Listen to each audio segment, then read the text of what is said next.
The wind howled across the Colorado plains like a banshee's cry, carrying with it the scent of death and the promise of a storm that would bury everything in its path.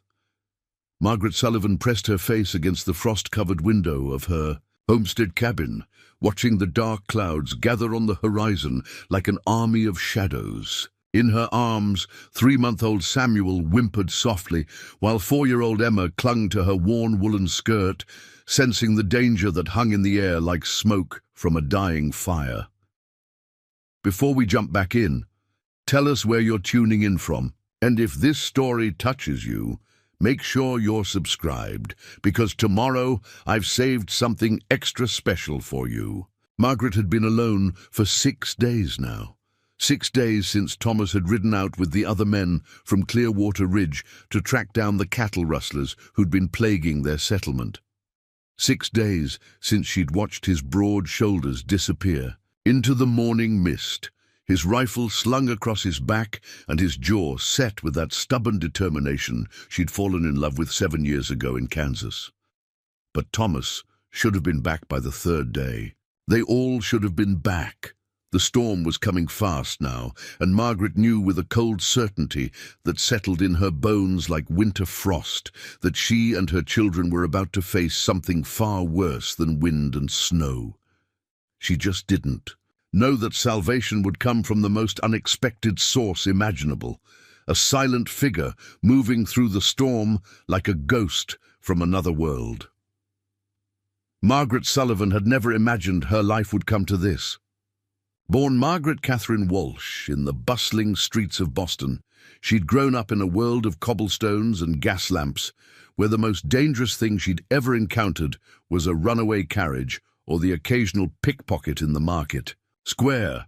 Her father, Patrick Walsh, had been a successful merchant dealing in fine fabrics and imported goods, and her mother, Eleanor, had raised her daughters with the expectation that they would marry well and live comfortable lives in the city. That was before she met Thomas Sullivan at her cousin's wedding in the summer of 1881.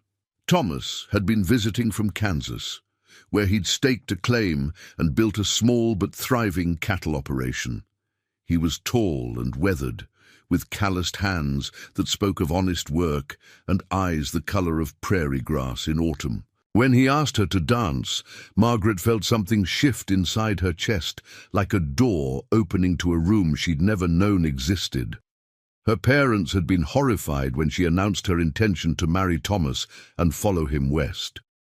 Eleanor Walsh had taken to her bed for a week, claiming heart palpitations, while Patrick had threatened to disown his daughter entirely. But Margaret was 22 years old and possessed of a stubborn streak that had served the Walsh family well in business, even if it didn't serve their peace of mind when it came to their headstrong daughter.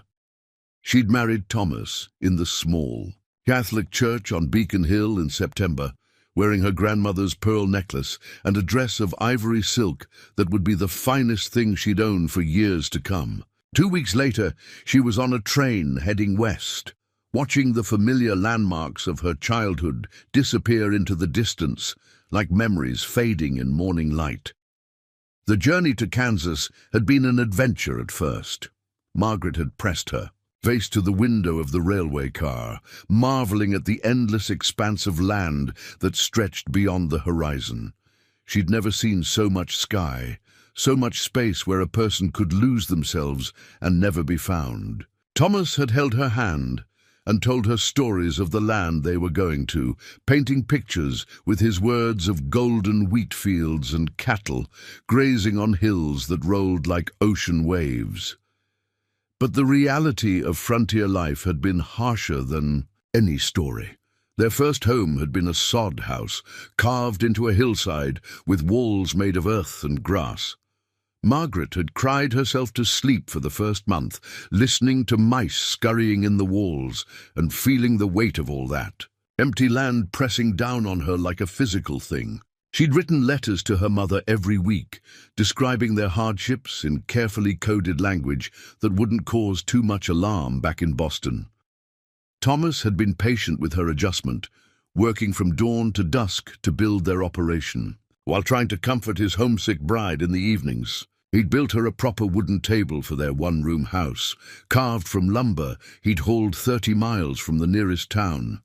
He'd planted a small garden behind the house, fencing it carefully to keep out the rabbits and deer.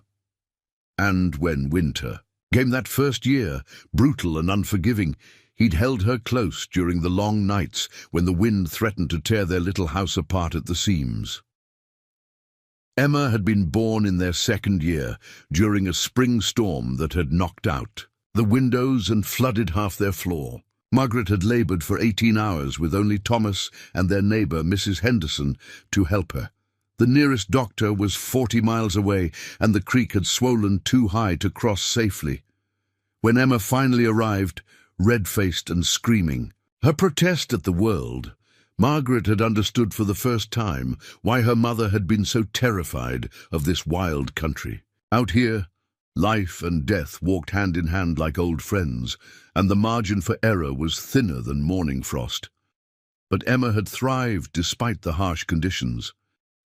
She'd taken her first steps on the packed dirt floor of their improved cabin, which Thomas had expanded to include a proper bedroom and a kitchen with a real stove. She'd learned to talk by chattering at the chickens and the milk cow, developing a vocabulary that included words like coyote and prairie dog, alongside more conventional childhood terms.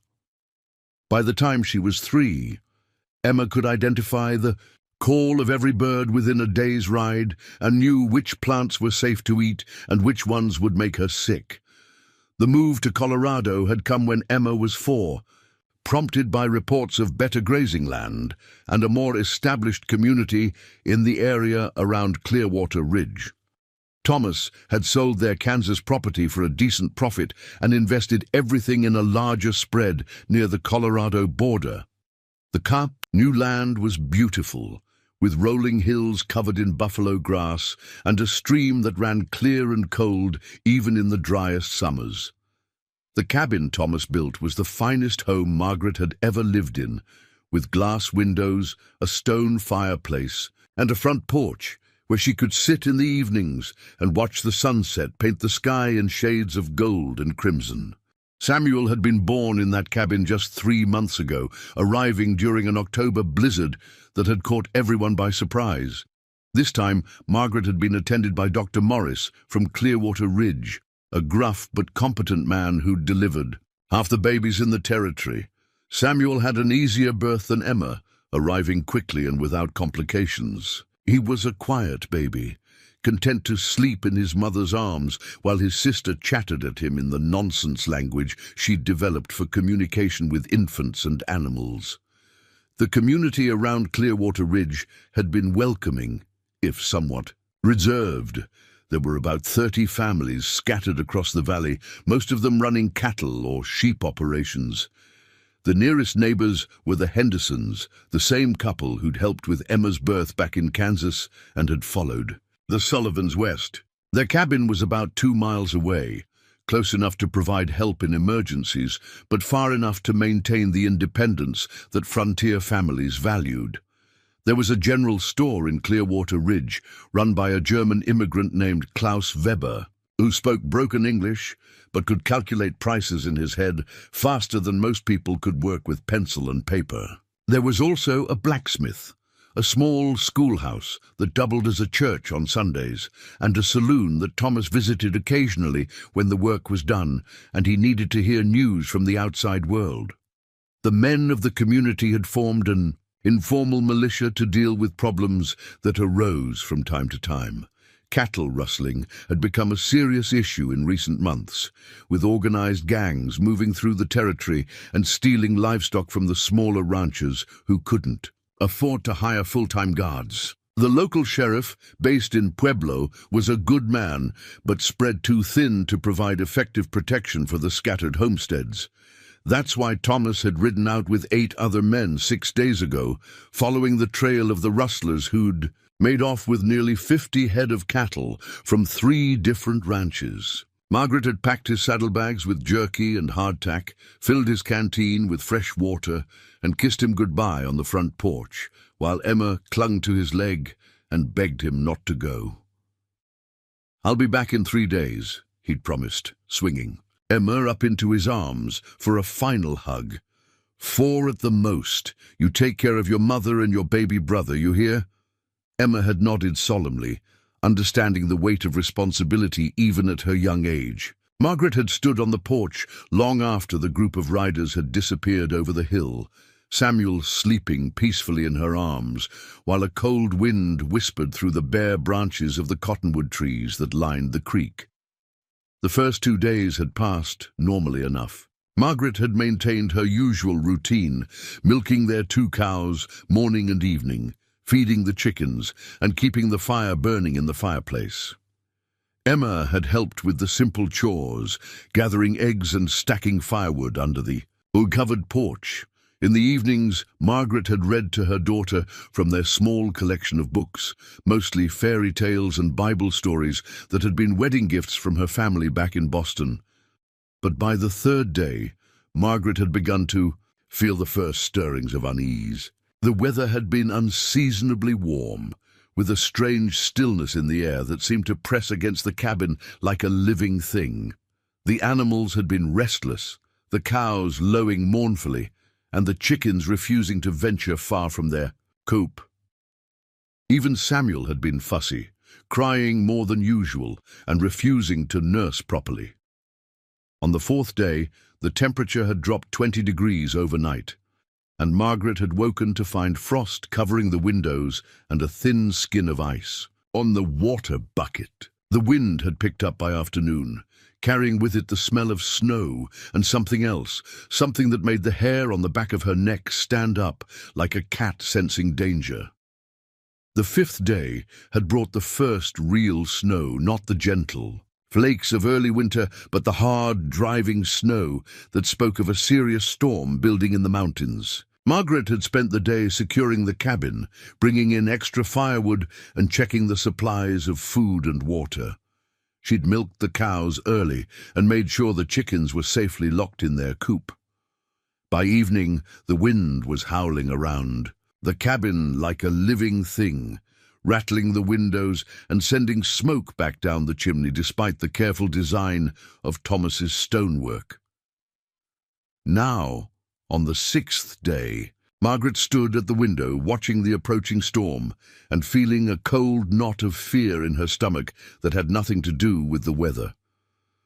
The storm front stretched across the entire western horizon, a wall of black clouds shot through with veins of lightning. The wind was strong enough now to bend the cottonwood trees nearly horizontal, and the temperature was dropping so fast that she could see her breath inside the cabin, despite the roaring fire in the fireplace.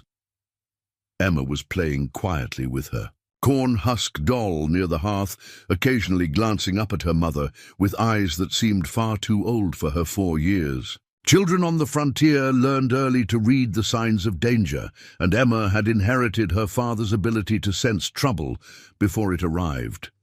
Samuel was sleeping fitfully in his cradle, waking every few minutes to cry briefly before settling. Back into uneasy slumber, Margaret had done everything she could to prepare for the storm. The cabin was well stocked with food, and Thomas had built it to withstand the worst weather the Colorado mountains could produce. But she knew that this storm was different from anything they'd faced before. She could feel it in her bones, the same way animals could sense earthquakes before they struck. The wind was carrying strange sounds now, not just the usual howling and whistling, but something that sounded almost like voices calling across the distance.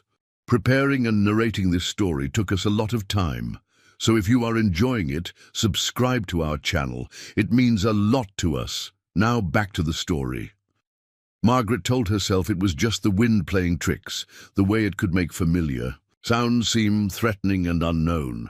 But as she pressed her ear to the window, she could swear she heard something that sounded like horses moving through the storm, and voices speaking in a language she didn't recognize. She checked the bar across the door for the 3rd time in an hour, making sure it was secure. Thomas had built the cabin with defense in mind, with sturdy walls and windows placed to provide a clear view of anyone approaching. The door was solid oak, reinforced with iron strips, and the bar that secured it was carved from a single piece. of hardwood that would take an axe to break through. But Margaret was beginning to realize that the storm might be the least of her problems. As the wind howled around the cabin and the first heavy snowflakes began to fall, she found herself thinking about the stories she'd heard in the general store. Stories about Apache war parties moving through the territory, about isolated homesteads found empty and burned, about settlers who'd simply vanished without a trace, leaving behind only questions and cold ashes.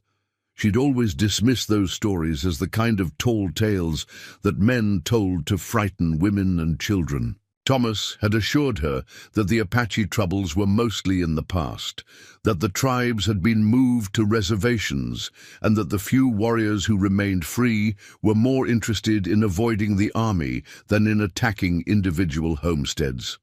But now, alone in her cabin with her 2 children and a storm approaching that would cut off any hope of help from their neighbors, Margaret was beginning to understand that the frontier was full of dangers that couldn't be anticipated or prepared for. As she watched the wall of clouds advance across the prairie like an army of ghosts, she whispered a prayer to a god who seemed very far away and hoped that Thomas would somehow find his way home before the storm hit in full force.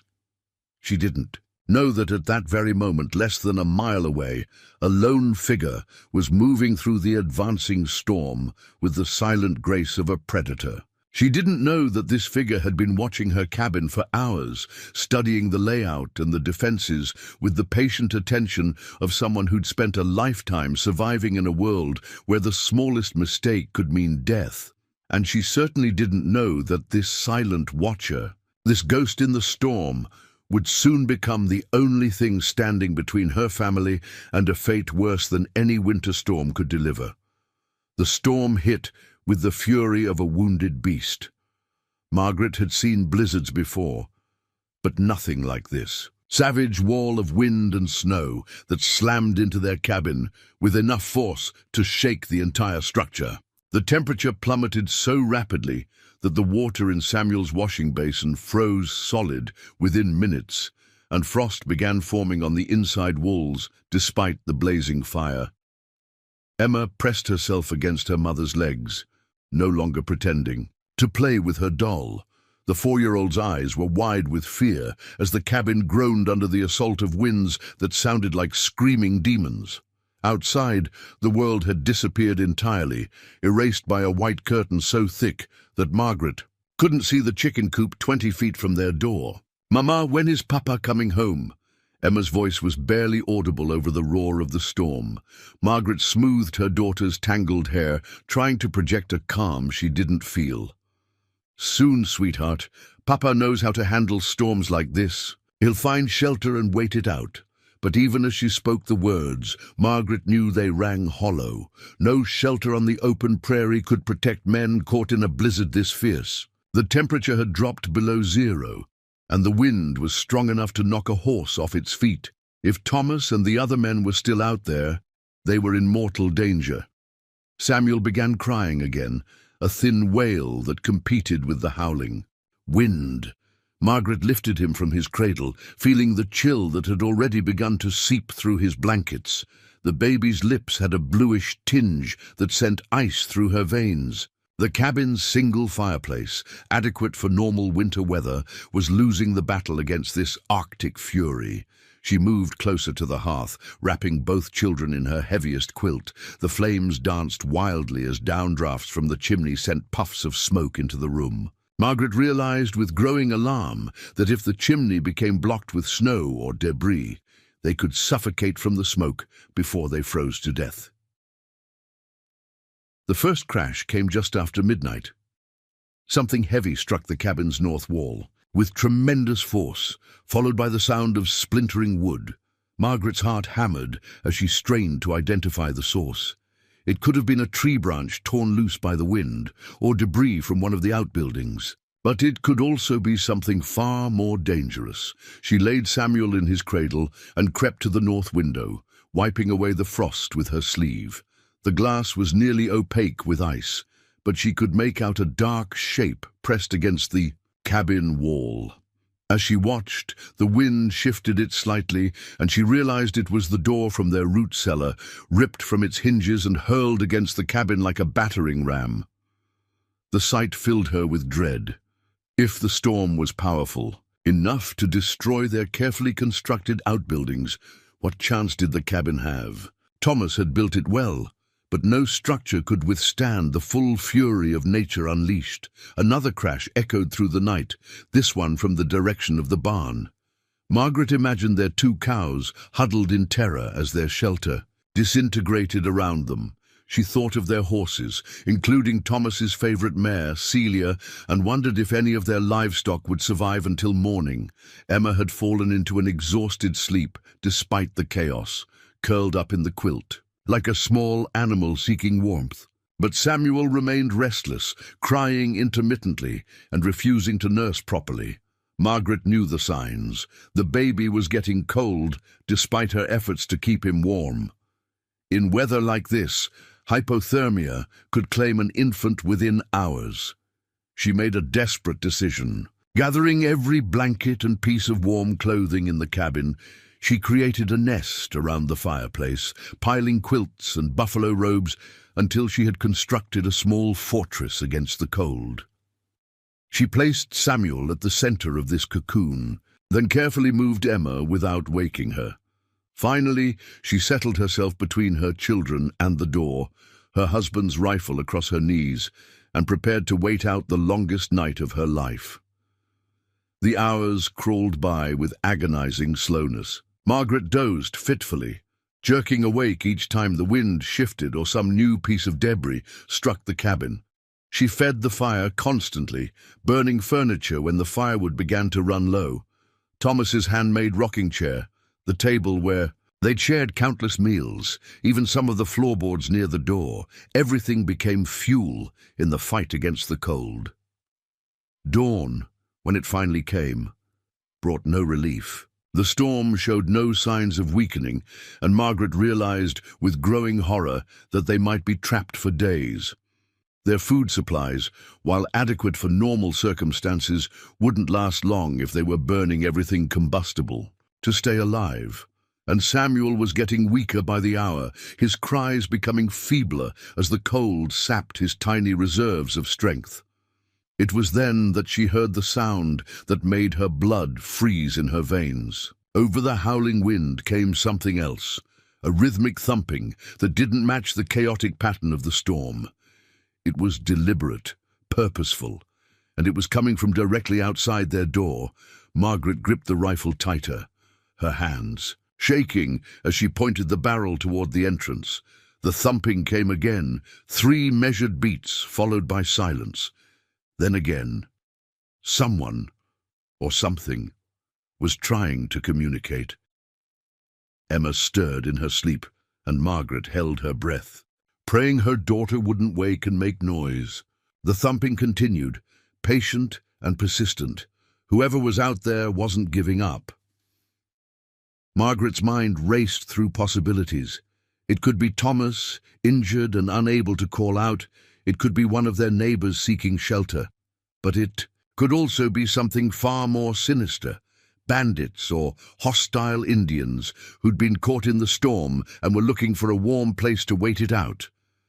The stories she'd heard in town came flooding back. Tales of the Jicarilla Apache who still moved through these mountains, avoiding the army patrols and living off the land as their ancestors had for generations. Most were said to be peaceful now, more interested in survival than warfare. But there were others, warriors who'd never accepted defeat, who saw every white settlement as an enemy to be destroyed. The thumping stopped abruptly, leaving only the sound of the wind. Margaret strained her ears, trying to detect any other noise over the storm's fury. Minutes passed in tense silence. Then she heard something that made her soul freeze, the soft scraping of footsteps moving around the cabin's perimeter. Someone was circling their home, studying it, looking for weaknesses. The footsteps were barely audible, suggesting whoever was out there knew how to move silently despite the storm. This wasn't a neighbor seeking help. This was predator behavior. and Margaret and her children were the prey. She thought of the bar across the door, solid and reassuring, but she also remembered Thomas's warnings about overconfidence. "Locks keep out honest folks," he'd told her once. "Determined thieves will find a way in if they want something bad enough." The footsteps paused at each window, and Margaret imagined eyes peering through the frost-covered glass, studying the interior of their home. She remained perfectly still, hoping the intruder would see the barricaded door and move on to easier. Pray. But the inspection continued methodically, professionally, as if the person outside had all the time in the world.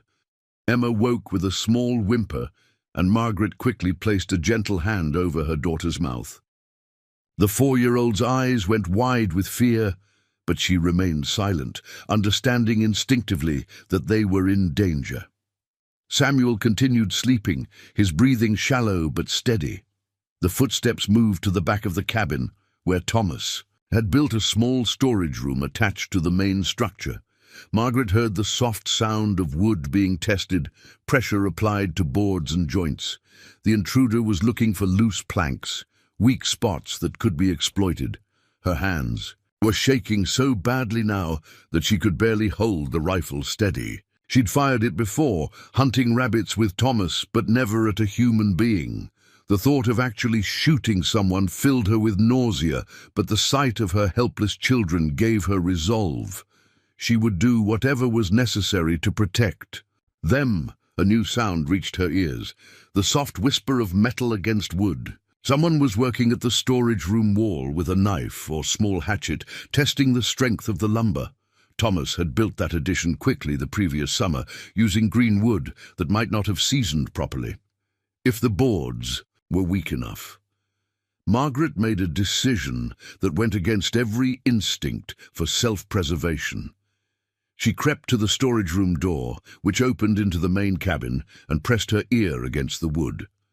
The scraping sound was clearer now, definitely a blade working at the wall. At this rate, the intruder would cut through within an hour. She had to do something, but what?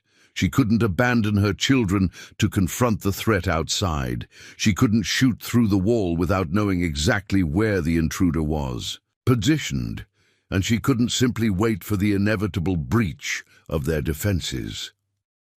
Then she remembered something Thomas had shown her when they'd first moved to the cabin.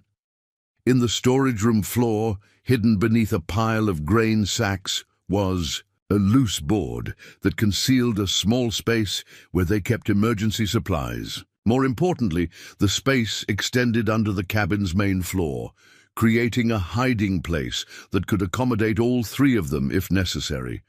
It wasn't a perfect solution.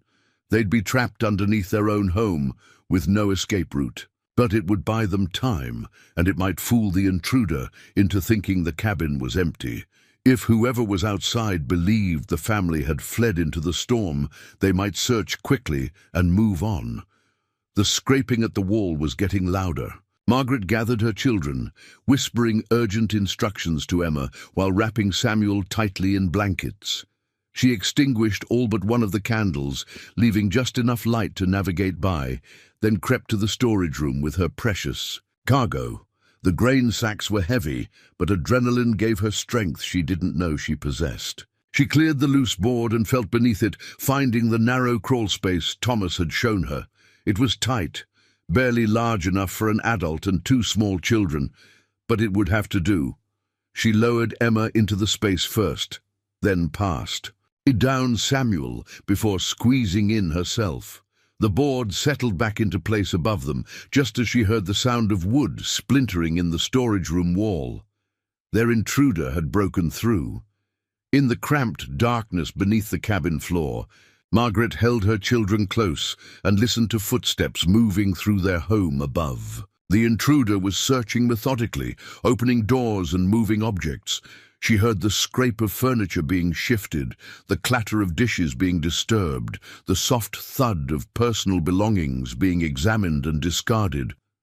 Emma trembled against her mother's side, while Samuel remained mercifully quiet in his blankets. Margaret pressed her hand over her own mouth to muffle her breathing, knowing that even the smallest sound could give them away. The searcher was thorough, but not destructive. No furniture was broken, no violence done to their possessions.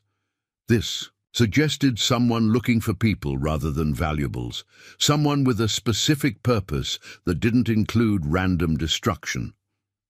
Whether that made their situation better or worse, Margaret couldn't decide.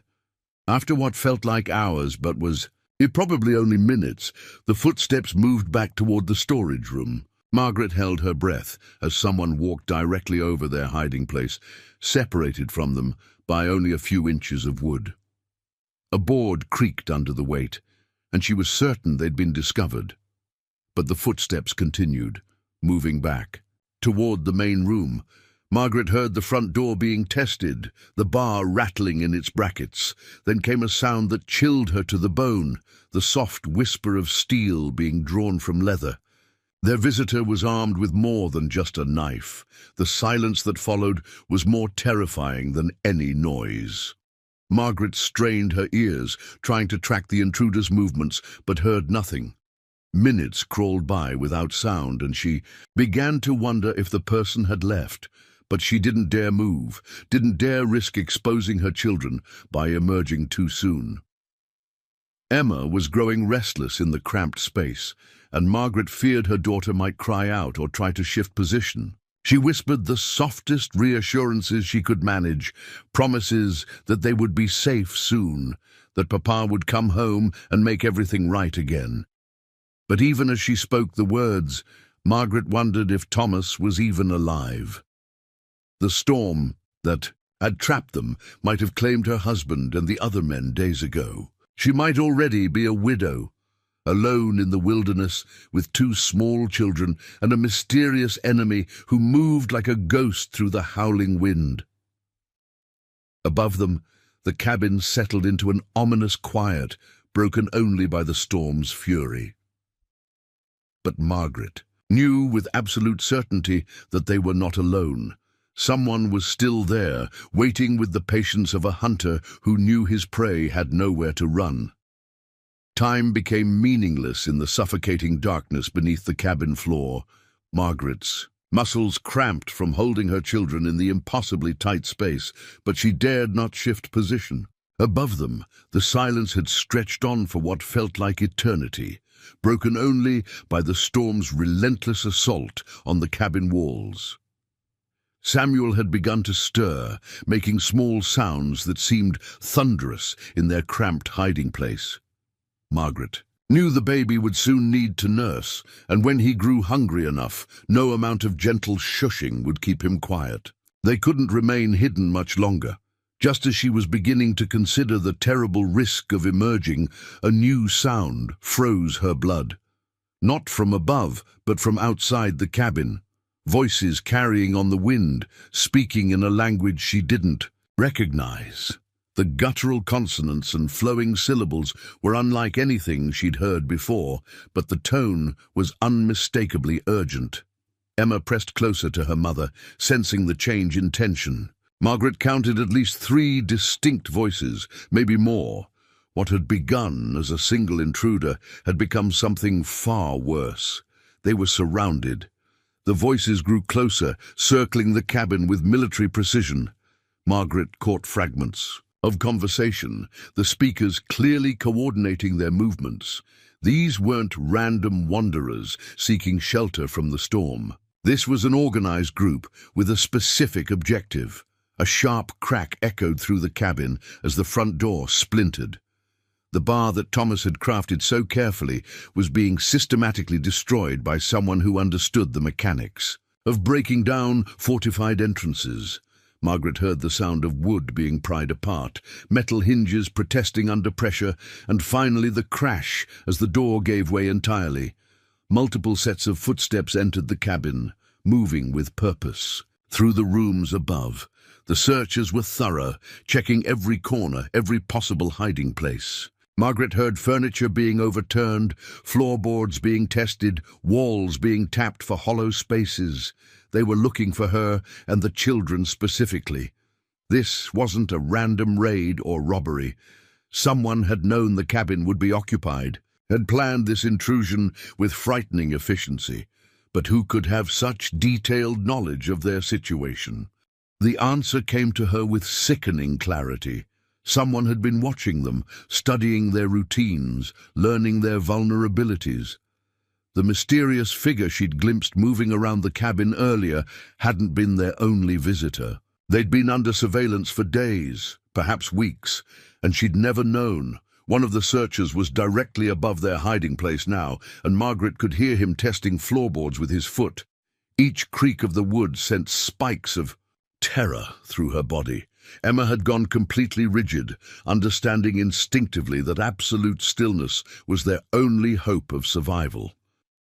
The searcher moved on, but Margaret's relief was short-lived. A baby's cry pierced the air above them, and for a horrifying moment she thought Samuel had betrayed their location. Then she realized the sound was coming from the main room. It was the cry of a different infant entirely.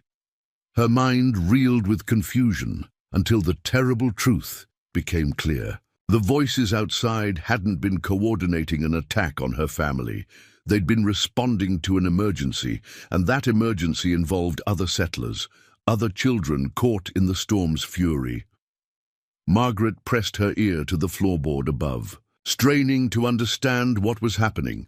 The voices were clearer now, and she could make out words in accented English mixed with the foreign language. Someone was giving orders, organizing what sounded like a rescue operation. But if these people were rescuers, why had they broken down her door? Why the systematic search of her cabin? The pieces didn't fit together, and Margaret's confusion deepened her fear. She knew nothing about the politics of the territory, the complex relationships between different groups that shared this harsh landscape.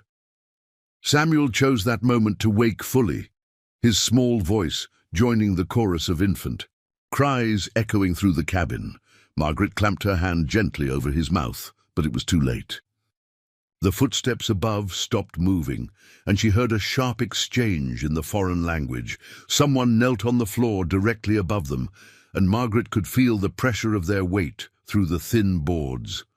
A knife blade appeared between the planks, probing carefully along the edges of their hiding place. The searcher had found them. The loose board was lifted away, and torchlight flooded their cramped refuge. Margaret blinked against the sudden brightness, her eyes adjusting to reveal a face that defied all her expectations. Looking down at her was a man with bronze skin and long black hair braided with leather cord. His dark eyes held no malice, only a mixture of concern and urgent determination. He spoke softly in his own language, then switched to heavily accented English. "Come, must move now. More soldiers are coming." Margaret's mind struggled to process this information. Soldiers? What soldiers? And who was this man who spoke of them as a threat rather than salvation? The stranger extended his hand toward her, and Margaret noticed the intricate beadwork on his leather shirt, the silver bracelet encircling his wrist. This was clearly an Apache warrior, one of the people she'd been taught to fear above all others on the frontier. Yet his manner suggested rescue rather than capture. "My husband," Margaret whispered, her voice hoarse from hours of silent terror. "Thomas Sullivan. He rode out with other men 6 days ago." The warrior's expression grew grave. He spoke rapidly to someone outside Margaret's view, then looked back at her with eyes that held unwelcome knowledge. "Your man is dead. All white men dead. Soldiers killed them, blamed Apache. Now soldiers come here, kill witnesses." The words hit Margaret like physical blows. Thomas dead.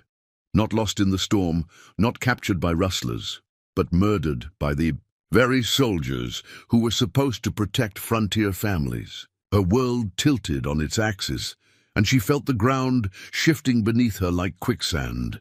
But there was no time to grieve.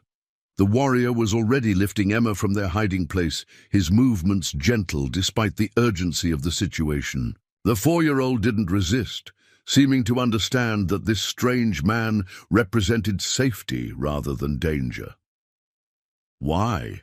Margaret managed to ask, as she handed Samuel up to other waiting hands. "Why would soldiers kill their own people?" The warrior helped her climb from the crawl space, his grip strong and steady. Around them, Margaret could see other Apache men and women, all armed but moving with the controlled efficiency of people executing a complex rescue operation. Near the fireplace, an Apache woman was tending to 3 small children who clearly weren't Indian, frontier children with pale skin and light hair, wrapped in blankets and being fed from wooden bowls. Gold, the warrior said simply. White. Soldiers find gold on Apache land, kill ranchers, blame Apache, take land. Army believes the story and sends more soldiers to clear territory. Margaret stared at him, trying to comprehend the magnitude of the conspiracy he was describing.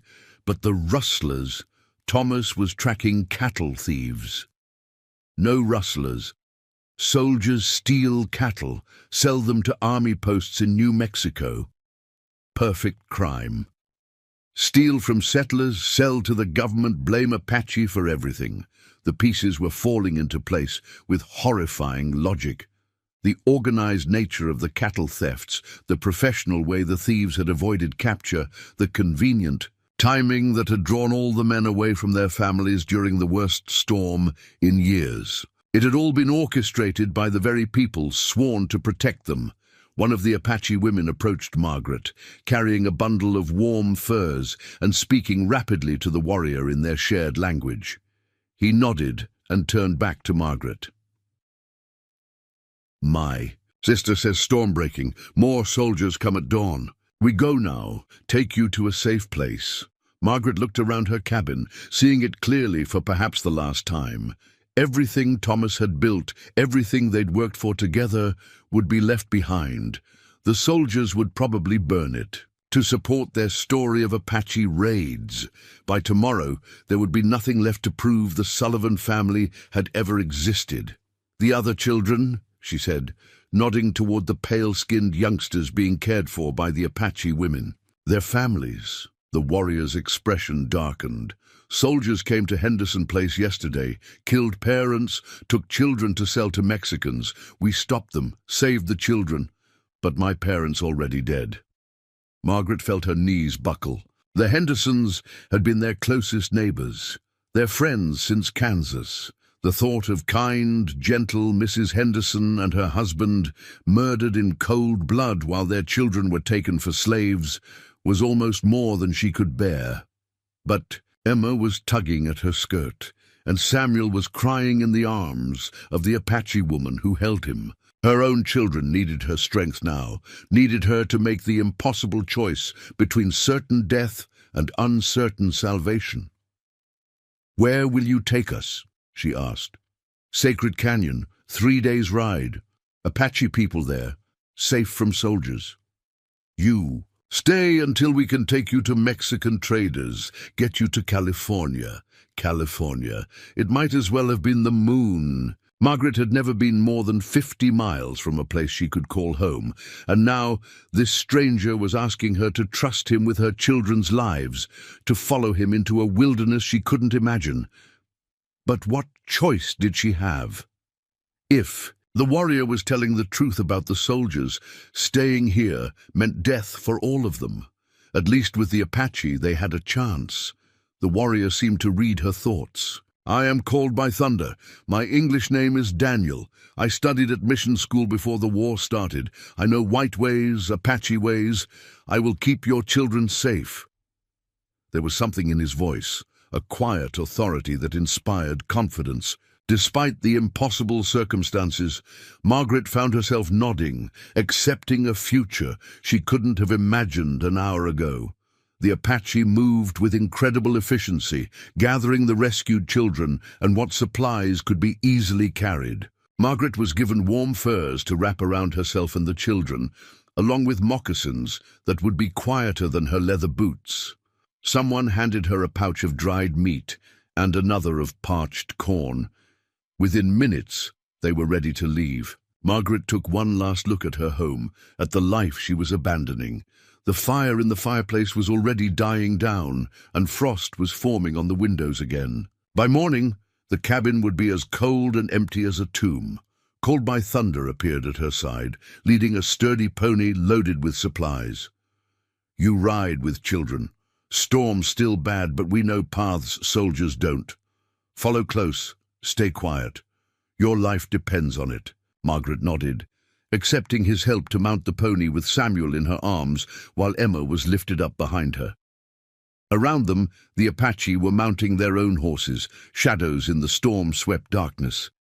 The rescued Henderson children were distributed among the women, each rider responsible for protecting the innocent lives in their care. As they rode away from the cabin, Margaret felt a piece of her soul tearing away. Everything she'd known, everything she'd built with Thomas, was disappearing into the white fury of the storm behind them. She was now dependent on people she'd been taught to consider enemies, trusting them with the most precious things in her world. But as the wind howled around them and the snow stung her face, Margaret realized that Called by Thunder and his people had already shown her more mercy than her own government's soldiers. In a world turned upside down by greed and betrayal, the supposed savages had proven to be the only ones worthy of trust. The night swallowed them as they rode deeper into the storm, following trails only the Apache knew, carrying their human cargo toward an uncertain but hopeful future. Behind them, the cabin stood empty and dark, a monument to dreams that had died in the Colorado wilderness. The journey through the storm was unlike anything Margaret had ever experienced. The Apache moved through the blizzard as if they possessed some mystical connection to the land itself, navigating paths that were invisible to her untrained eyes. Called by Thunder led the procession on foot, his dark figure barely visible through the swirling snow as he guided them along ridges and through valleys that offered protection from the worst of the wind. Margaret clung to Samuel while Emma pressed against her back, both children wrapped in the thick buffalo robes the Apache had provided. The warmth of the pony beneath them and the shelter of the furs created a cocoon of relative comfort, but she could still feel the brutal cold seeping through every gap in their protection. They rode for hours without speaking, communication limited to hand signals and occasional whispered words in the Apache language. Margaret found herself studying the people who had rescued them, trying to reconcile everything she'd been told about Indians with the reality of their behavior. These weren't the bloodthirsty savages of frontier legend. They were organized, disciplined, and clearly motivated by something deeper than simple warfare. The woman riding beside her was called Singing Bird, according to Called by Thunder's brief introduction. She carried one of the Henderson children, a boy of perhaps 6 years old, who had cried himself into exhausted sleep against her shoulder. Singing Bird moved with the natural grace of someone who had spent her entire life on horseback, anticipating the pony's movements and adjusting her position to keep the child comfortable. Another woman, introduced as White Dove, carried the two Henderson girls, twins who couldn't have been more than 3 years old. They clung to her with the desperate trust of children who had seen their world destroyed and were now grasping at any source of security. White Dove sang to them softly as they rode, a lilting melody that seemed to calm both the children and the horses. Margaret began to understand that this wasn't a random act of mercy. The Apache had made a deliberate decision to save the settler children, even though it put them at tremendous risk. In a territory where their mere presence could mean death at the hands of army patrols, they had chosen to burden themselves with 5 additional lives that would slow their movements and complicate their survival. The storm began to weaken as they climbed higher into the mountains, following paths that switchbacked up steep slopes Margaret couldn't have imagined navigating in daylight, let alone in a blizzard. Called by Thunder seemed to have an internal compass that guided him through, terrain that looked identical to Margaret's eyes. Every rock formation, every stand of trees, every subtle change in the slope of the land apparently held meaning for him. As dawn approached, the wind finally began to die down, and Margaret could see farther than a few feet in any direction. The landscape that revealed itself was breathtaking in its harsh beauty. They were high in the mountains now, surrounded by peaks that rose like cathedral spires into the clearing sky. Snow covered everything in pristine white, unmarked by any sign of human passage except for the tracks they were currently making. Called by Thunder raised his hand, signaling a halt. He spoke quietly to the other Apache, then approached Margaret's pony. His face was stern but not unkind, weathered by years of exposure to sun and wind. "We rest here," he said in his careful English. "Horses need food and water. Children need warm food." Margaret looked around at what appeared to be empty wilderness. "Here, but there's nothing—" Called by Thunder smiled, the expression transforming. His austere features. White eyes see nothing. Apache eyes see everything. He led them to what looked like a solid wall of rock, but as they approached, Margaret realized it was an optical illusion.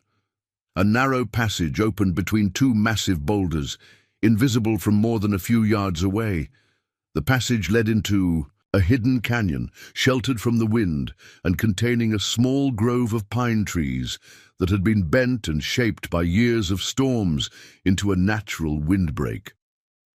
At the center of the grove was a spring that bubbled up from underground, creating a pool of clear water that remained unfrozen despite the frigid temperatures. The Apache immediately began setting up camp with the efficiency of people who had done this countless times before. Margaret watched in fascination as they constructed temporary shelters using materials that seemed to appear from nowhere. Poles were cut from specific trees, hides were unrolled from compact bundles, and within minutes a small village had materialized in the hidden canyon. The shelters were positioned to take advantage of the natural windbreak while providing clear sight lines to the canyon entrance. Singing Bird helped Margaret down from the pony, taking Samuel while she stretched her cramped muscles.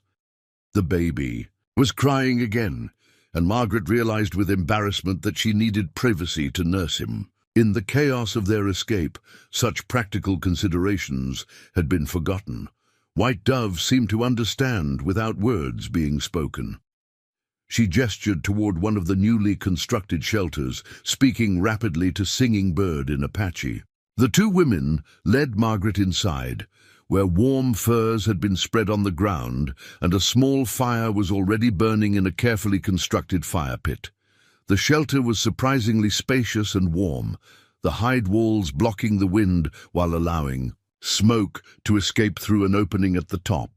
Margaret settled onto the furs and began nursing Samuel, marveling at the ingenuity of the Apache construction.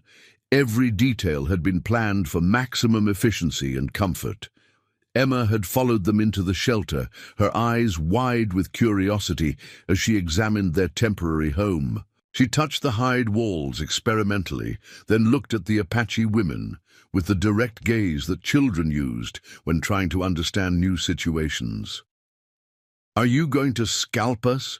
she asked with the blunt honesty of a 4-year-old, singing. Bird laughed, a warm sound that filled the shelter.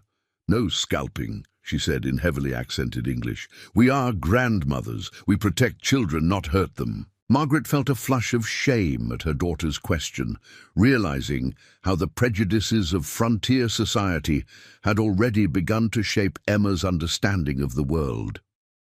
These women had risked everything to save them, yet Emma's first thought was based on the savage stereotypes she'd absorbed from adult conversations. White Dove produced a wooden bowl filled with what appeared to be a thick stew. She offered it to Emma, who looked to her mother for permission before accepting the food.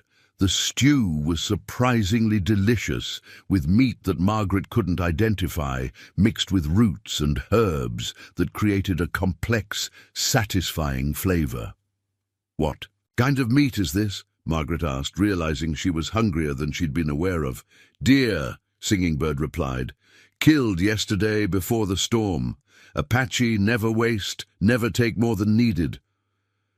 As they ate, Margaret found herself studying the two women more closely. Singing Bird appeared to be in her 40s, with graying hair braided in elaborate patterns and hands that showed the calluses of a lifetime of hard work.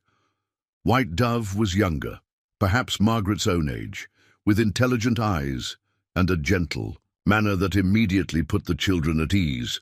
Both women wore clothing that was both practical and beautiful, with intricate beadwork and quill work that must have taken months to complete. Their jewelry was understated but elegant, silver and turquoise pieces that caught the firelight and threw patterns on the shelter walls.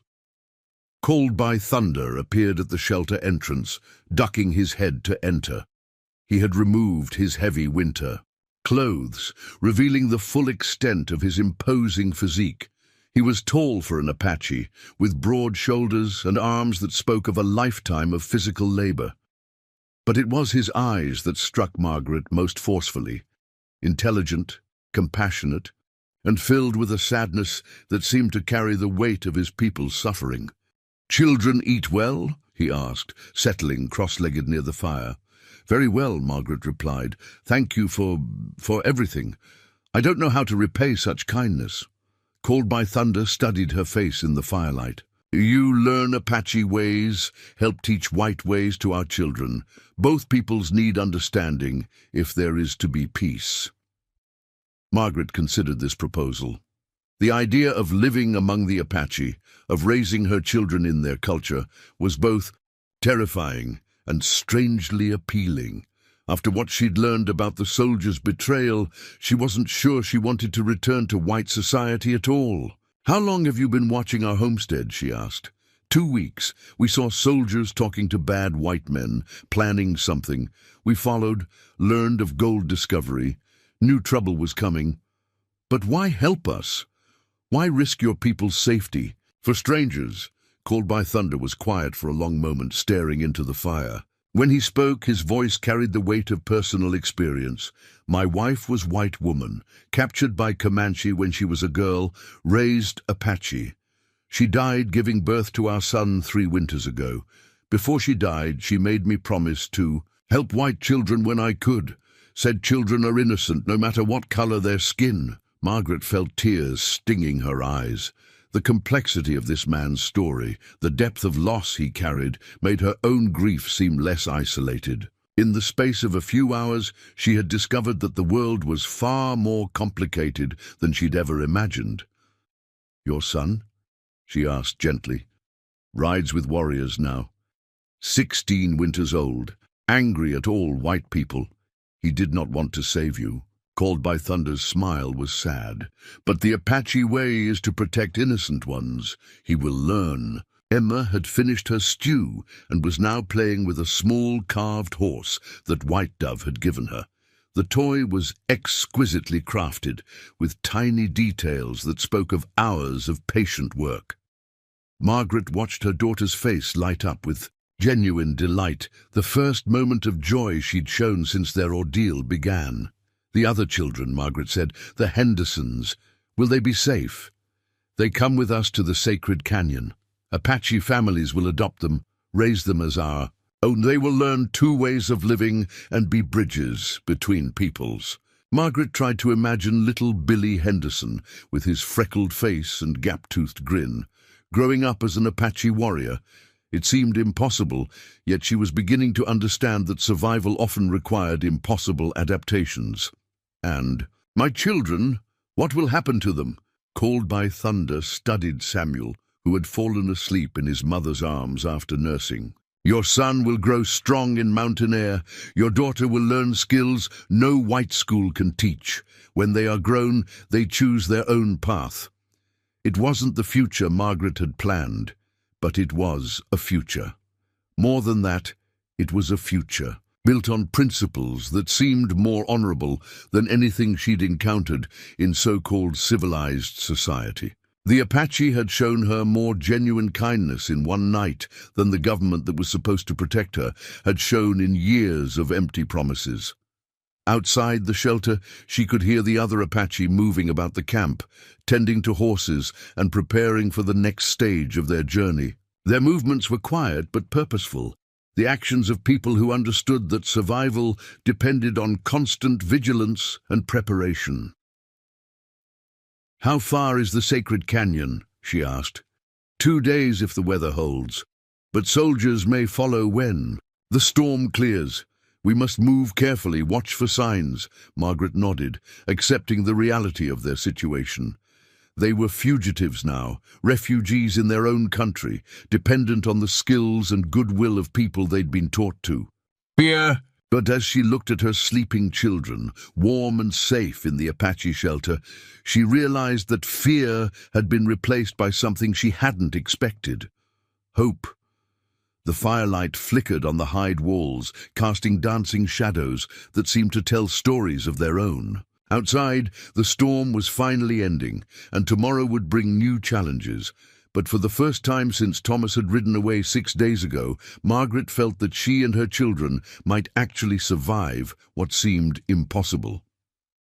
As she drifted towards sleep, wrapped in warm furs with her children beside her, Margaret Sullivan began to understand that sometimes salvation came from the most unexpected sources. And sometimes the people you'd been taught to call enemies were the only ones willing to call you family. Dawn broke clear and bitter cold, the storm clouds having finally moved east during the night. Margaret woke to find frost covering the inside of the shelter where her breath had condensed, but the fire still burned steadily, tended by someone during the dark hours. Emma slept curled against her side like a small animal, while Samuel remained peaceful in his nest of warm furs. The sounds of the camp stirring reached her ears. The soft nickering of horses, the rustle of equipment being packed, and quiet voices speaking in Apache. Margaret realized with a start that she was beginning to distinguish individual voices, recognizing the deeper tones of Called by Thunder and the lighter voices of the women who had cared for them. White Dove entered the shelter carrying a steaming bowl and a bundle of clothing. She smiled at Margaret and gestured toward the bowl, which contained a hot drink that smelled of pine needles and honey. The liquid was bitter but warming, spreading heat through Margaret's body as she sipped it carefully. The clothing was clearly Apache-made, but sized for a white woman. A long dress of soft deerskin, decorated with simple but elegant beadwork, along with leggings and moccasins that would be far more practical for travel than her frontier dress and boots. Margaret examined the craftsmanship with growing appreciation, noting the tiny, precise stitches and the way the garments were cut to allow for freedom of movement. "For you," White Dove said in her limited English. "Warm, good for a long ride." Margaret touched the soft leather, feeling the hours of work that had gone into its creation.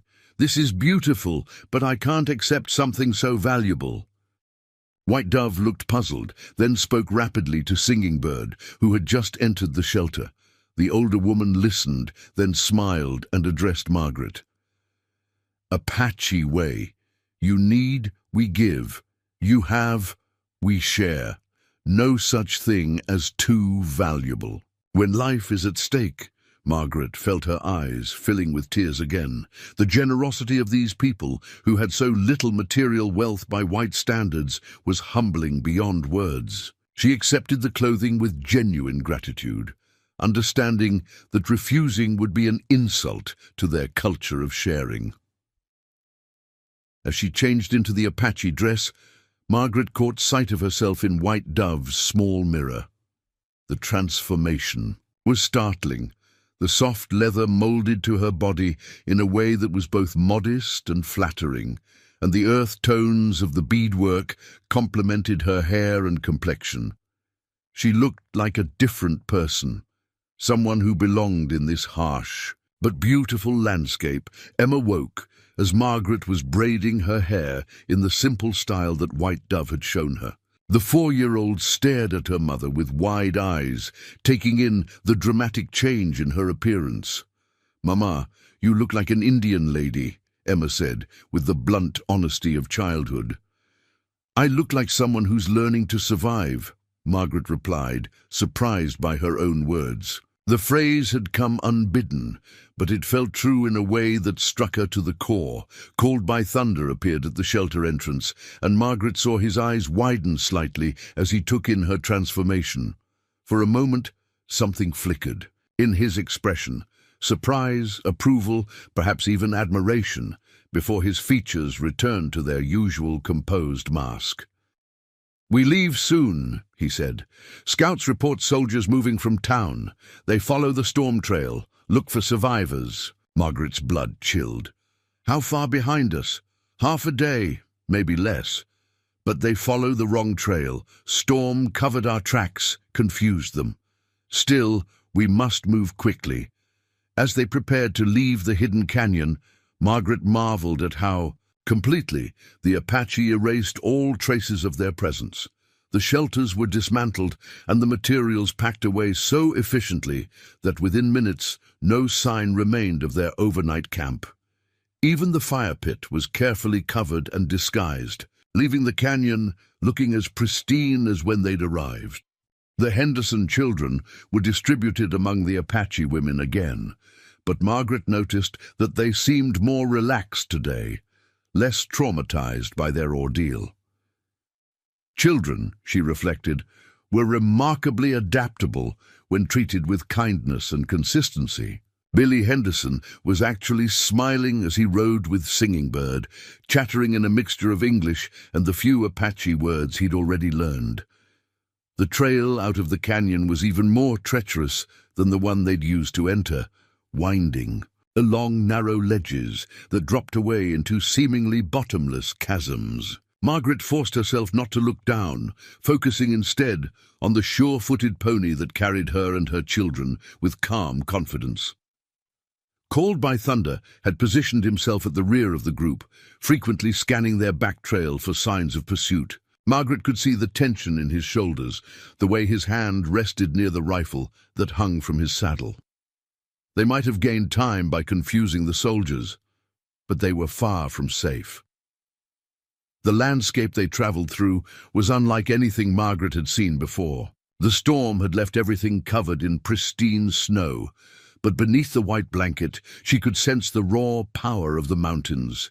Peaks rose around them like sleeping giants, their faces carved by millennia of wind and weather into fantastic shapes that seemed to shift and change as the light moved across them. As they climbed higher, the air became thinner, and Margaret found herself breathing harder despite the pony's steady pace. Samuel seemed affected by the altitude as well, becoming fussier than usual despite being well-fed and warm. White Dove noticed his distress and produced a small bundle of herbs from her medicine bag. "For thin air sickness," she explained, showing Margaret how to brew a weak tea from the herbs. "Baby drink little, feel better soon."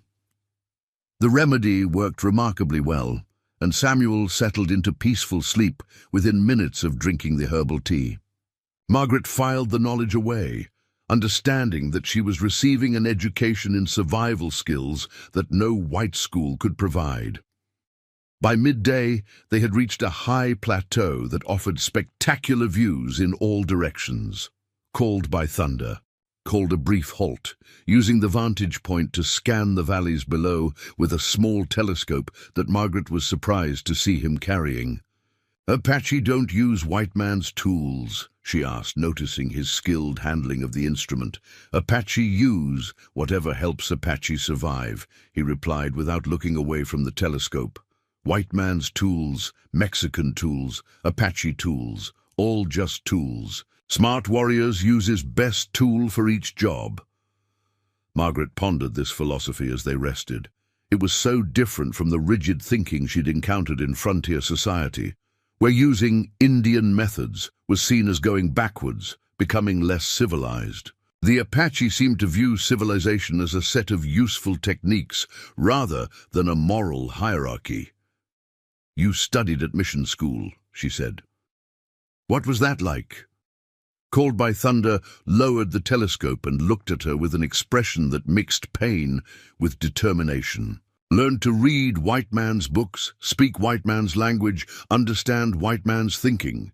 Teachers said Apache ways were evil, that we must forget our people and become white inside. But you didn't forget, could not forget. Apache ways are in blood, in heart, in connection to land. White ways are useful, but they are not who I am. He gestured toward the mountains around them. This is who I am. This land, these people, this way of living in harmony with what surrounds us. Margaret found herself envying that certainty, that deep connection to place and purpose. She had never felt truly rooted anywhere, always aware that she was an outsider trying to adapt to circumstances beyond her control. First in Boston, then in Kansas, then in Colorado. Always following someone else's dream, never quite belonging. My son thinks differently, Called by Thunder continued. He says white ways are poison, that learning white language makes Apache weak. He wants to fight until all white people leave Apache land. And you disagree?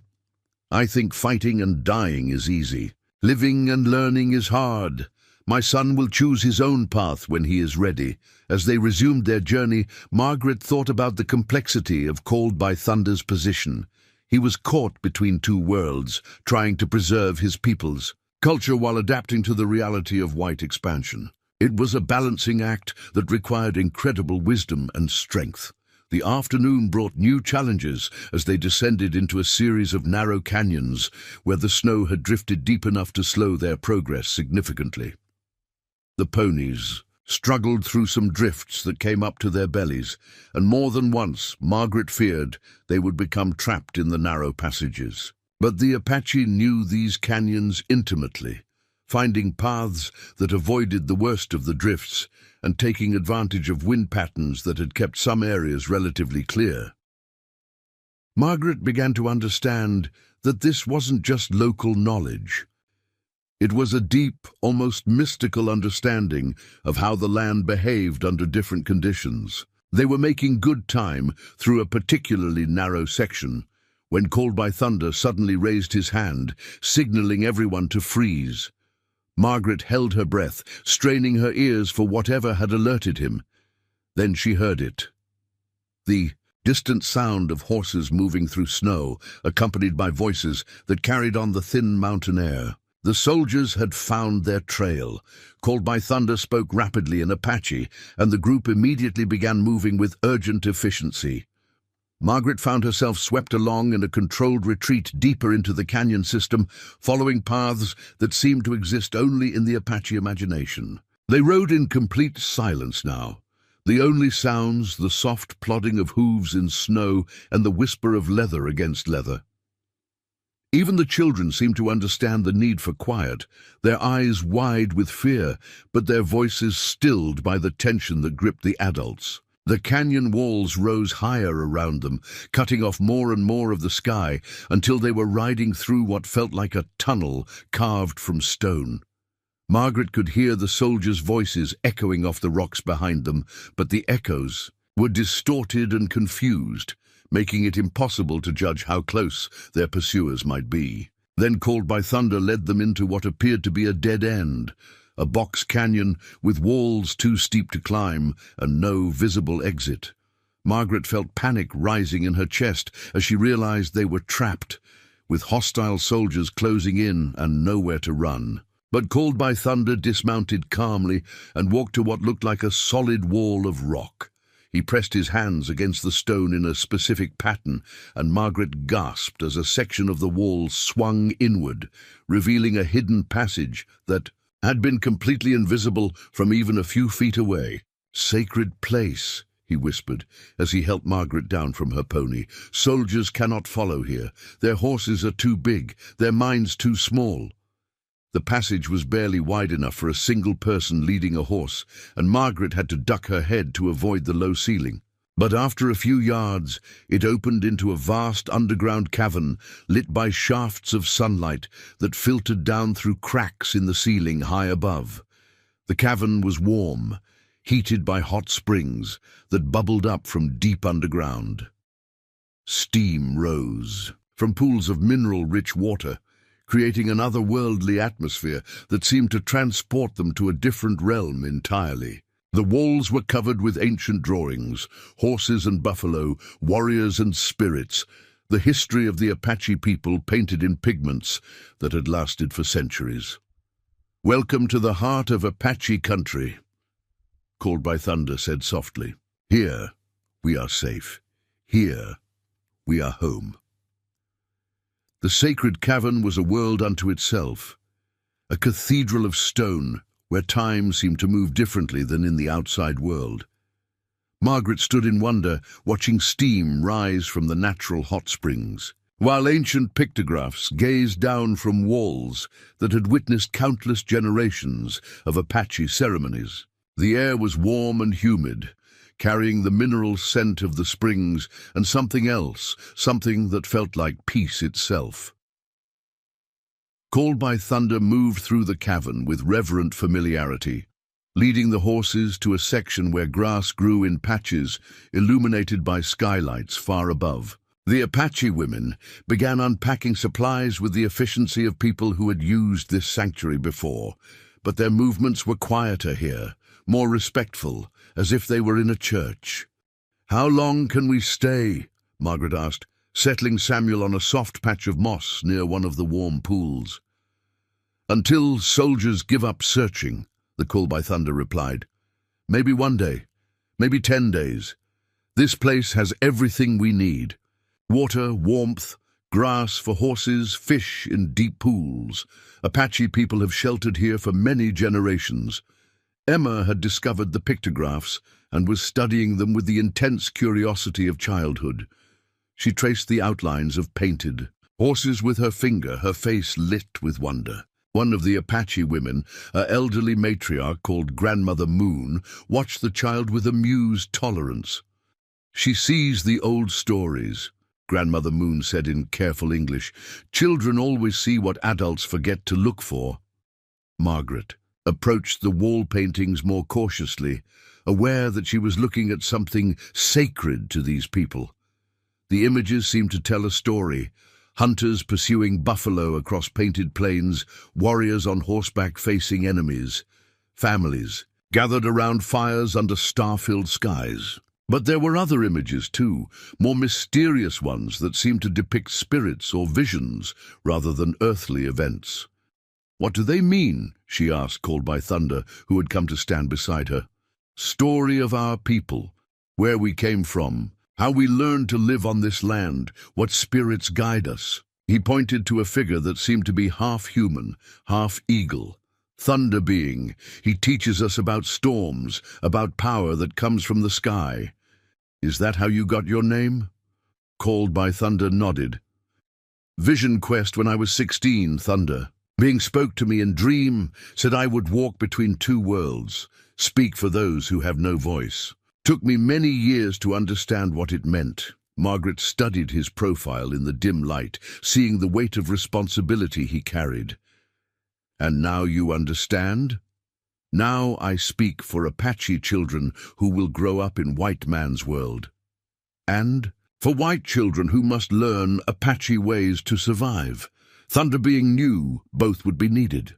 The Henderson children had gathered around one of the warm pools, their faces reflecting the wonder that came with discovering something beyond their previous experience.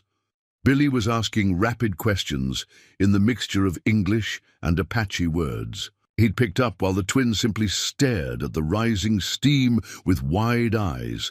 Singing Bird had produced a collection of carved wooden toys from her pack, distributing them among all the children with the patient generosity Margaret had come to associate with Apache culture. Emma received a small doll dressed in miniature Apache clothing, complete with tiny moccasins and a beaded headband. "For you," Singing Bird said, placing the doll in Emma's hands. "Apache sister for white sister." Emma hugged the doll carefully, understanding instinctively that this was more than a toy. It was a symbol of acceptance, of belonging to something larger than herself. Margaret felt her throat tighten with emotion as she watched her daughter's face light up with pure joy. They passed in a strange suspension of time. Margaret found herself falling into the rhythm of cavern life, helping the Apache women prepare meals and tend to the children, while the men maintained watch at the hidden entrance. The normal urgency of survival was temporarily suspended, replaced by a sense of timeless ritual. White Dove began teaching Margaret the proper way to prepare certain Apache foods, showing her how to grind corn into meals using stones worn smooth by generations of use. The work was meditative, requiring attention to rhythm and technique that left little room for worried thoughts about their uncertain future. Apache women learn these ways as children, White Dove explained, as Margaret struggled with the grinding motion. But you learn quick. Good hands for women's work. Margaret felt a flush of pride at the compliment. In her previous life, her domestic skills had been adequate, but unremarkable.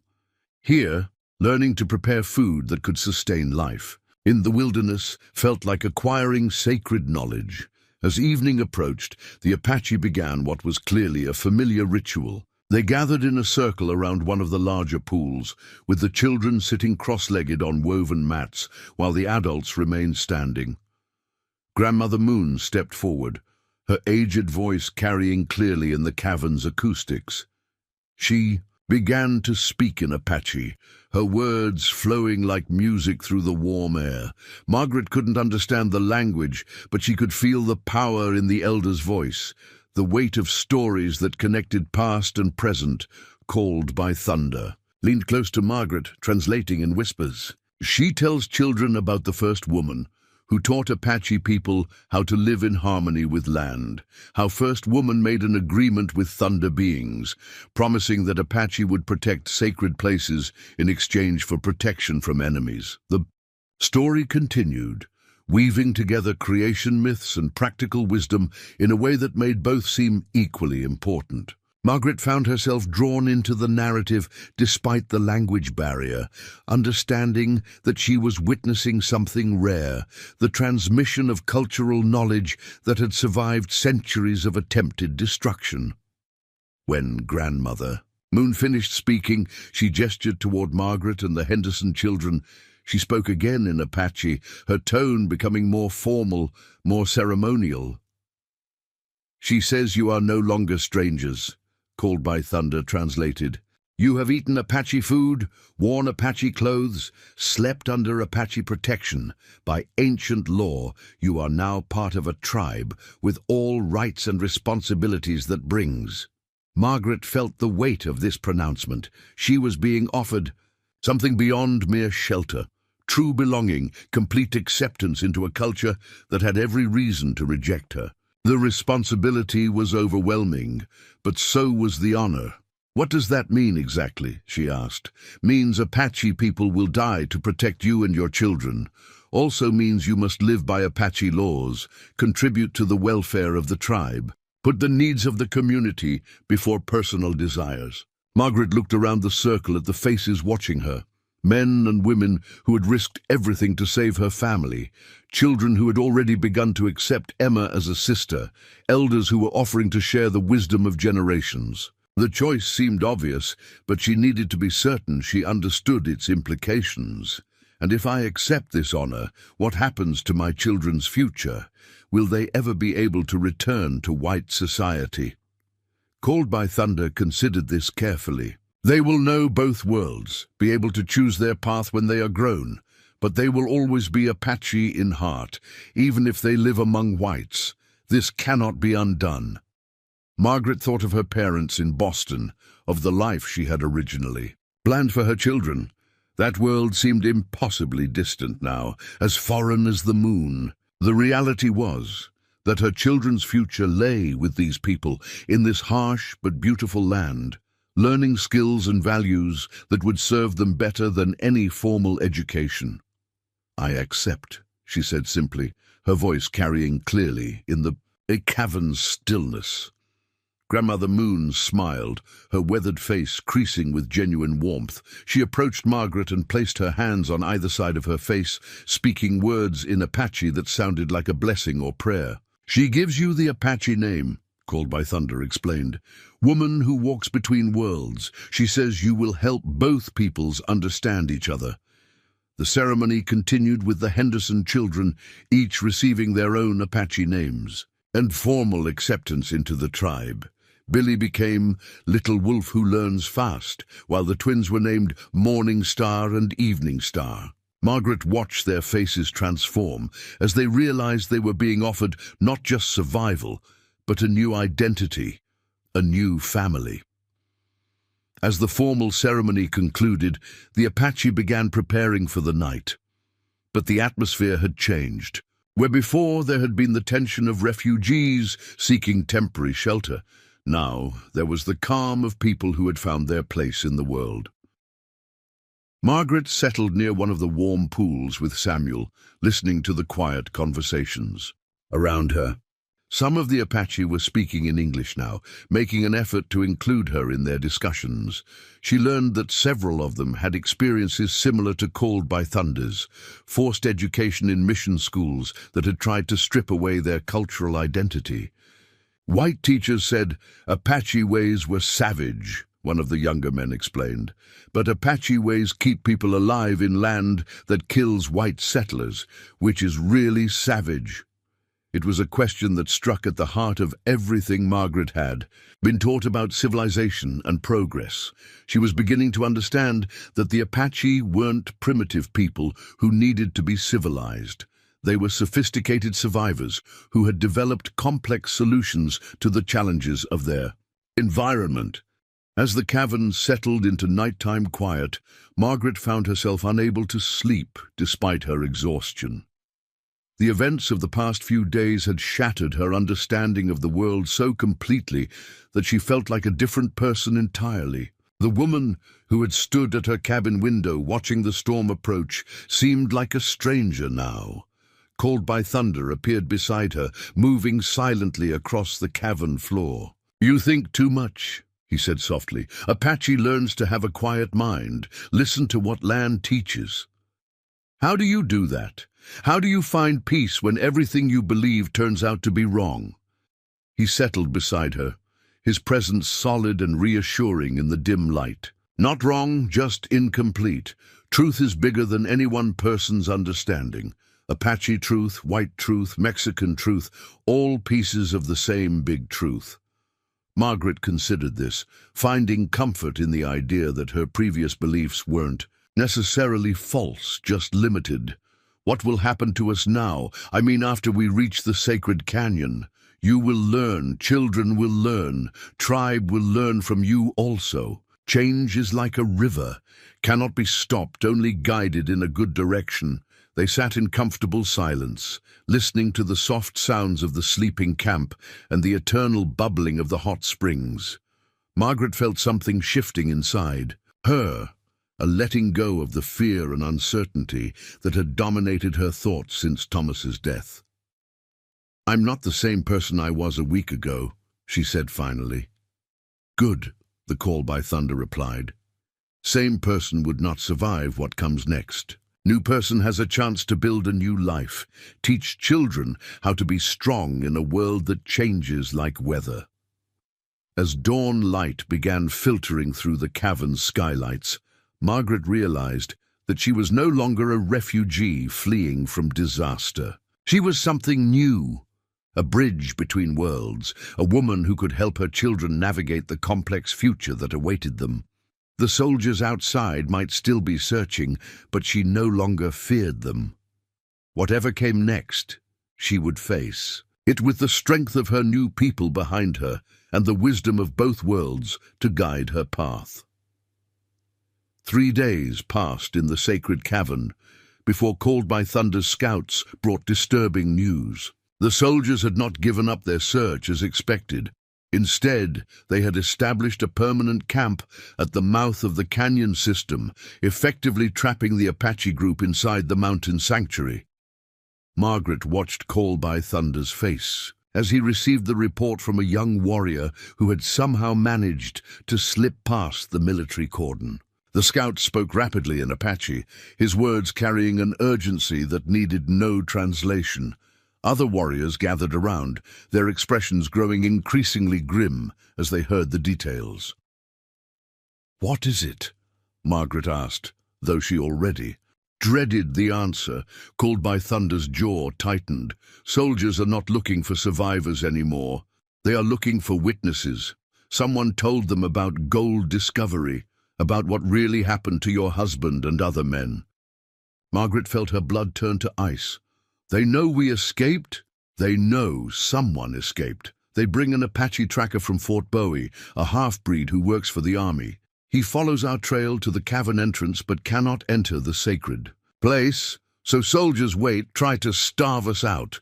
The implications hit Margaret like a physical blow. They weren't just hiding from a search party anymore. They were under siege. And if the soldiers were willing to use an Apache tracker against his own people, the situation was far more desperate than she'd understood. "How long can we stay here?" she asked. "Food for maybe 10 days more, water forever, but horses need grass, and grass here is not enough for a long time." Called by Thunder gestured toward the cavern entrance. "Also, soldiers bring more men. Scout says 40 soldiers now, maybe more coming." Margaret realized with growing horror that their rescue had trapped not just her family, but an entire Apache band. These people had risked everything to save her children, and now they were paying the price for their compassion. "This is my fault," she said, her voice barely above a whisper. "If you hadn't saved us—" "No." Called by Thunder's voice was firm. "Soldiers would have killed Apache anyway. This way, we save innocent lives and learn about army plans. Better to know the enemy than be surprised by them." But Margaret could see the strain in his eyes, the weight of responsibility for so many lives. She had become not just a refugee, but a burden that might cost these people everything. Grandmother Moon had been silent during the discussion, but now she spoke in rapid Apache. The other elders listened respectfully, nodding at her words. Called by Thunder. Translated, though Margaret could see he was reluctant to share the elders' message. "Grandmother Moon says there's another way out of cavern. Old path, very dangerous, but leads to a sacred canyon where the main tribe waits. Problem is, path goes through territory claimed by Victorio's band." Margaret had heard the name Victorio, whispered in frontier settlements, an Apache war chief who had never accepted reservation and continued to raid across the borderlands. He was said to be brilliant, ruthless, and utterly committed to driving all whites from Apache territory. "Would he help us?" she asked, though she already suspected the answer. "Victorio kills all whites on sight. He would see you and white children as enemies, not as adopted tribe members." Called by Thunder paused, studying Margaret's face. "But there might be a way. My son rides with Victorio's band. If I could convince him to speak for you—" The plan that emerged from the Council of Elders was as desperate as it was dangerous. Called by Thunder would take 2 warriors and attempt to reach Victorio's camp, hoping to negotiate safe passage for the entire group. Meanwhile, the rest would prepare for a running fight through the dangerous path if diplomacy failed. Margaret watched the preparations with growing anxiety. The Apache moved with grim efficiency, checking weapons and redistributing supplies for maximum mobility. Children who had been playing just hours before were now being taught how to stay silent during emergencies, how to cling to riders without hindering their movements. "What if your son refuses to help?" Margaret asked, called by Thunder as he prepared. "To leave? What if Victorio won't listen? Then we fight our way through. Apache have been fighting impossible odds for generations. We know how to die well." His expression softened slightly. "But I also know how to live well. We'll find a way to protect you and children." That night, Margaret couldn't sleep. She lay beside Samuel and Emma, listening to the quiet sounds of the cavern and trying to process how quickly their situation had deteriorated. She had begun to feel safe here, to believe that the worst was behind them. Now she realized they were trapped in a deadly game with no clear path to victory. White Dove found her sitting by one of the warm pools, staring into the steam-wreathed water. The Apache woman settled beside her with the comfortable silence that had developed between them. "You are afraid for children," White Dove said. "It wasn't a question. I'm afraid I've doomed them. And all of you." Margaret's voice was thick with guilt and exhaustion. Maybe I should surrender myself to the soldiers, tell them the others are dead. White Dove was quiet for a long moment. When she spoke, her words carried the weight of hard-won wisdom. Apache women lose many children to soldiers, to sickness, to hard life. Learn that fear for children can make mother weak or can make mother strong like a mountain lion. You choose which kind of mother you are. Margaret looked at her new friend, seeing the pain that lay behind her calm exterior. You lost children? 3 sons. Soldiers killed 2 at Skeleton Canyon. Fever took a 3rd winter before this one. Now I help raise all children, teach them to be strong for what comes next. The simple statement hit Margaret harder than any dramatic declaration could have. Here was a woman who had lost everything and chosen to channel her grief into caring for others, into ensuring that no child would face the world without the skills and love they needed to survive. How do you do it? How do you keep going? Apache way, we are part of something bigger than ourselves. Individual pain, individual death. These are small things compared to survival of people, of land, of way of life. You learn to see beyond your own fears. Margaret thought about this as she watched steam rise from the sacred pools. She had been so focused on her own family's survival that she hadn't fully grasped the larger context of their situation. The Apache weren't just fighting for their lives, they were fighting for their entire culture, their right to exist as a people. Called by Thunder returned 2 days later, but not alone.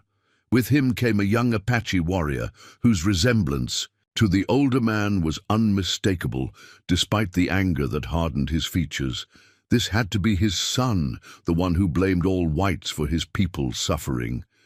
The young man's eyes swept over Margaret and the Henderson children with undisguised hostility. When he spoke, his words were in Apache, but his tone needed no translation. He was arguing with his father, his voice rising with passion and fury. Other warriors had gathered around, listening to the heated exchange. Margaret could see that the group was dividing into factions, some supporting Called by Thunder's position, others clearly agreeing with his son's more militant stance.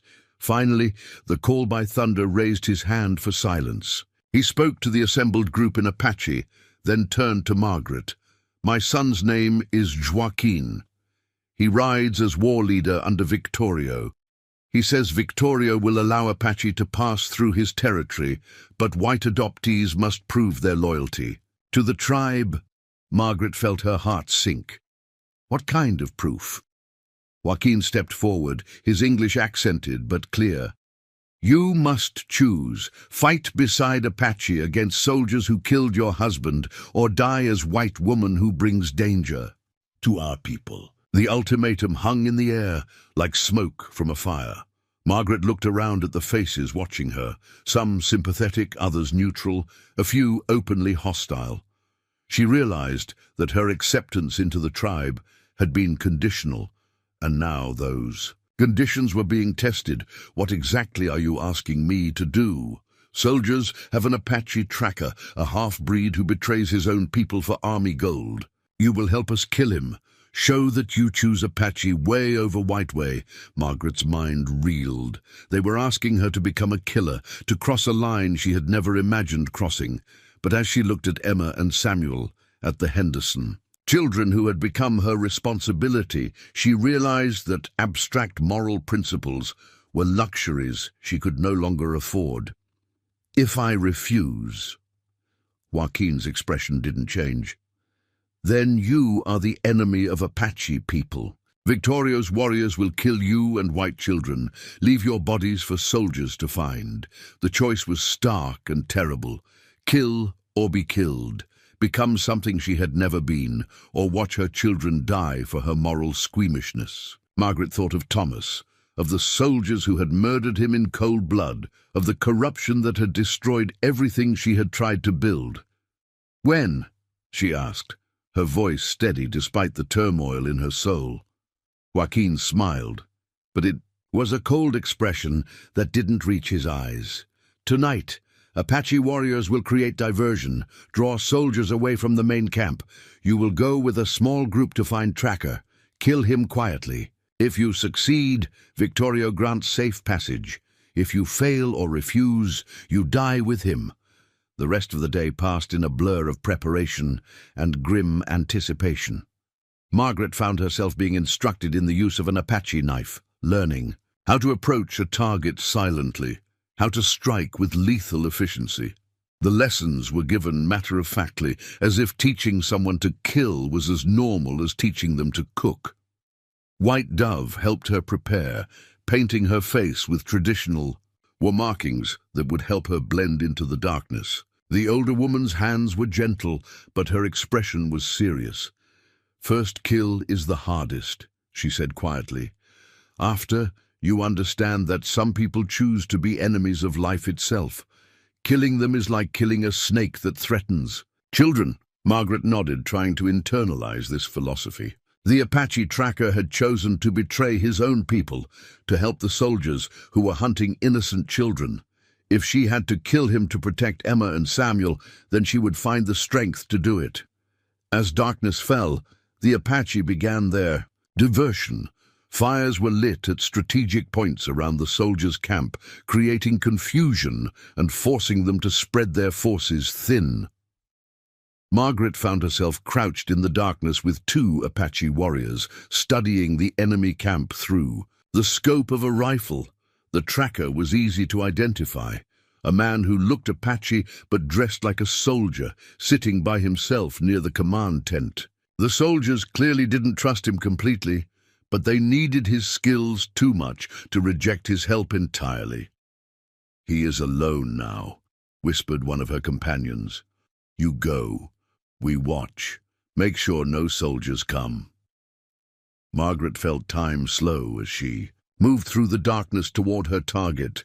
Everything she had been, everything she had believed about herself was about to change forever. But as she thought of her children sleeping in the sacred cavern, as she remembered Thomas lying dead because of this man's betrayal, she found a cold resolve settling over her like armor.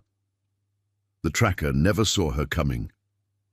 One moment, he was sitting by his small fire. The next, he was on the ground, with Margaret's knife buried in his heart. She looked into his eyes as he died, seeing surprise and perhaps a moment of understanding before the light faded. Margaret had crossed the line. She was no longer a frontier wife trying to survive. She had become something harder, something necessary for the world she now inhabited. As she wiped the blood from her knife, she realized that woman who walks between worlds had just learned to walk in a much darker territory than she had ever imagined.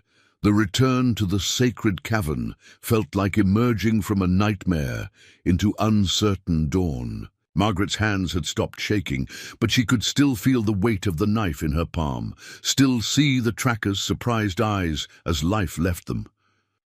She had crossed a threshold that could never be uncrossed, and the woman who had entered. The darkness was not the same one who returned. Joaquin was waiting for her at the cavern entrance, his expression unreadable in the flickering torchlight.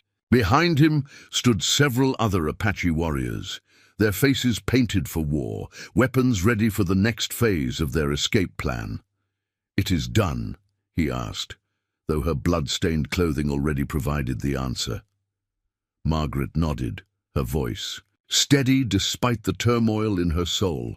"The tracker is dead. The soldiers will be blind in these mountains now." Something shifted in Joaquin's expression. Not warmth exactly, but a grudging respect that hadn't been there before. "You have proven yourself. Victorio will honor the agreement." Called by Thunder appeared beside his son, studying Margaret's face with the penetrating gaze she had come to know so well. She saw concern there, and perhaps a shadow of regret for what necessity had demanded of her. "The price of survival grows higher each day," he said quietly. "I am sorry it had to be you who paid for it." Margaret looked at her hands, still stained. Despite her attempts to wash them in the mountain stream, Someone had to. Better me than you. You're needed to lead your people to safety. The practicality of her response seemed to surprise both father and son. Margaret realized that she was already thinking like an Apache warrior, weighing the value of individual lives against the survival of the group. The transformation was complete in ways that went deeper than clothing or ceremony. "We leave at first light," Joaquin announced. "Victorio's scouts have found a safe path through the Badlands. Soldiers cannot follow where we go." The rest of the night was spent in frantic preparation. The Apache dismantled their camp with the same efficiency they had shown throughout their journey, erasing all traces of their presence in the sacred cavern. Margaret helped pack supplies, her movements automatic, while her mind processed the magnitude of what lay ahead. They were leaving the relative safety of the cavern for the unknown dangers of Victorio's territory. Even with safe passage guaranteed, they would be traveling through some of the most hostile terrain in the southwest, pursued by soldiers who now had personal reasons to want them dead. Emma woke as Margaret was securing their few possessions, her 4-year-old eyes immediately focusing on her mother's face with the intuitive awareness that children developed in dangerous situations. "Mama, why do you look different?" she asked. Margaret knelt beside her daughter, struggling to find words that would explain the unexplainable. Sometimes grown-ups have to do difficult things to keep their children safe. I had to do something very difficult last night. Emma studied her mother's face with the serious expression that had become habitual since their ordeal began. "Did you hurt someone?" The directness of the question caught Margaret off guard. She had forgotten how perceptive children could be, how they could sense truths that adults tried to hide. "Yes," she said simply. "I hurt someone who was trying to hurt us." Emma nodded, as if this made perfect sense. "Like when Papa had to shoot the wolf that was after our chickens." Margaret felt tears stinging her eyes at the innocence of the comparison. "Something like that, sweetheart. Sometimes protecting what you love means fighting what threatens it." As dawn broke over the mountains, the Apache group prepared to leave their sanctuary. Margaret looked back at the sacred cavern one last time, understanding that she was leaving behind more than just a temporary shelter. She was leaving behind the last remnants of her old life, her old understanding of right and wrong. The path that Victorio's scouts had found led through terrain that seemed designed to break both horses and spirits. They climbed over knife-edge ridges where a single misstep would mean a 1,000-foot fall, then descended into canyons so narrow that the walls pressed close enough to touch on both sides. The Henderson children rode with the Apache women, their adaptation to this harsh life continuing to amaze Margaret. Billy had become proficient enough in Apache to carry on simple conversations, while the twins had developed the silent communication skills that were essential for survival in hostile territory. Samuel rode with Margaret, wrapped in furs that kept him warm despite the bitter mountain air. The baby seemed to thrive in the high altitude, his cries becoming less frequent as he adjusted to the rhythm of constant travel. By midday, they had reached the edge of Victorio's territory proper.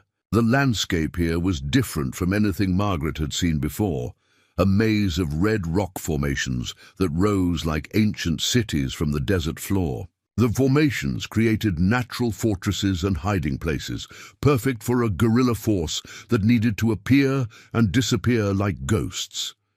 It was here that they encountered their first Apache patrol.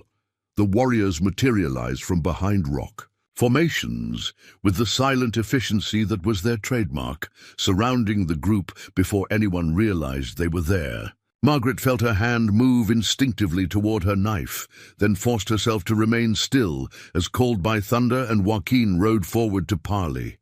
The patrol leader was a young man with scars across his chest that spoke of many battles. He spoke rapidly with Joaquin in Apache, their conversation punctuated by gestures toward Margaret and the other white captives. Finally, he nodded and gestured for the group to follow. "We are expected," Called by Thunder explained to Margaret. Victoria waits at the Council Rock.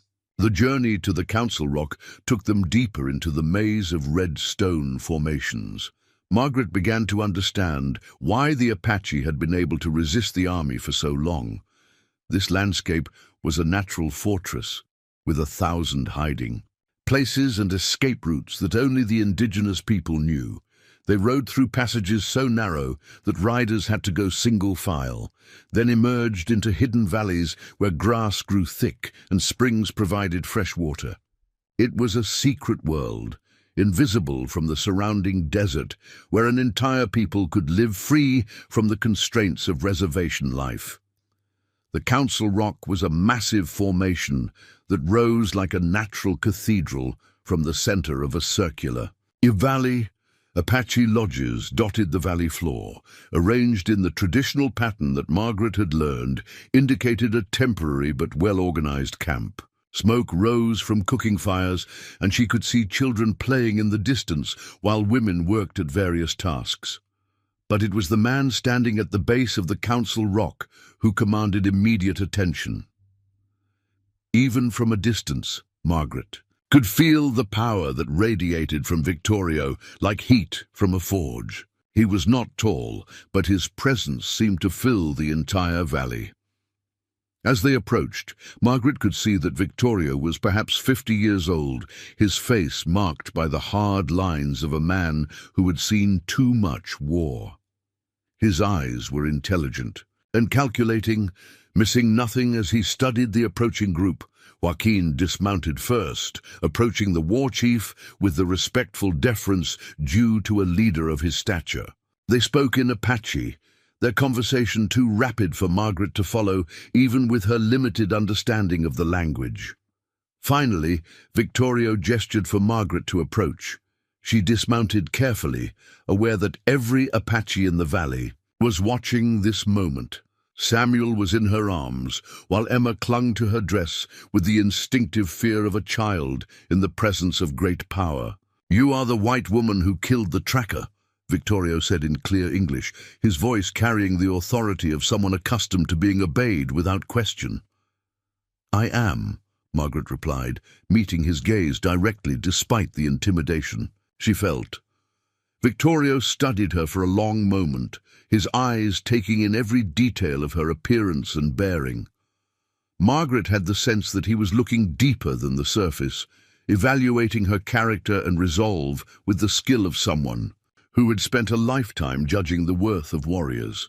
"My scouts tell me you move like Apache, think like Apache, kill like Apache, but you are still white inside.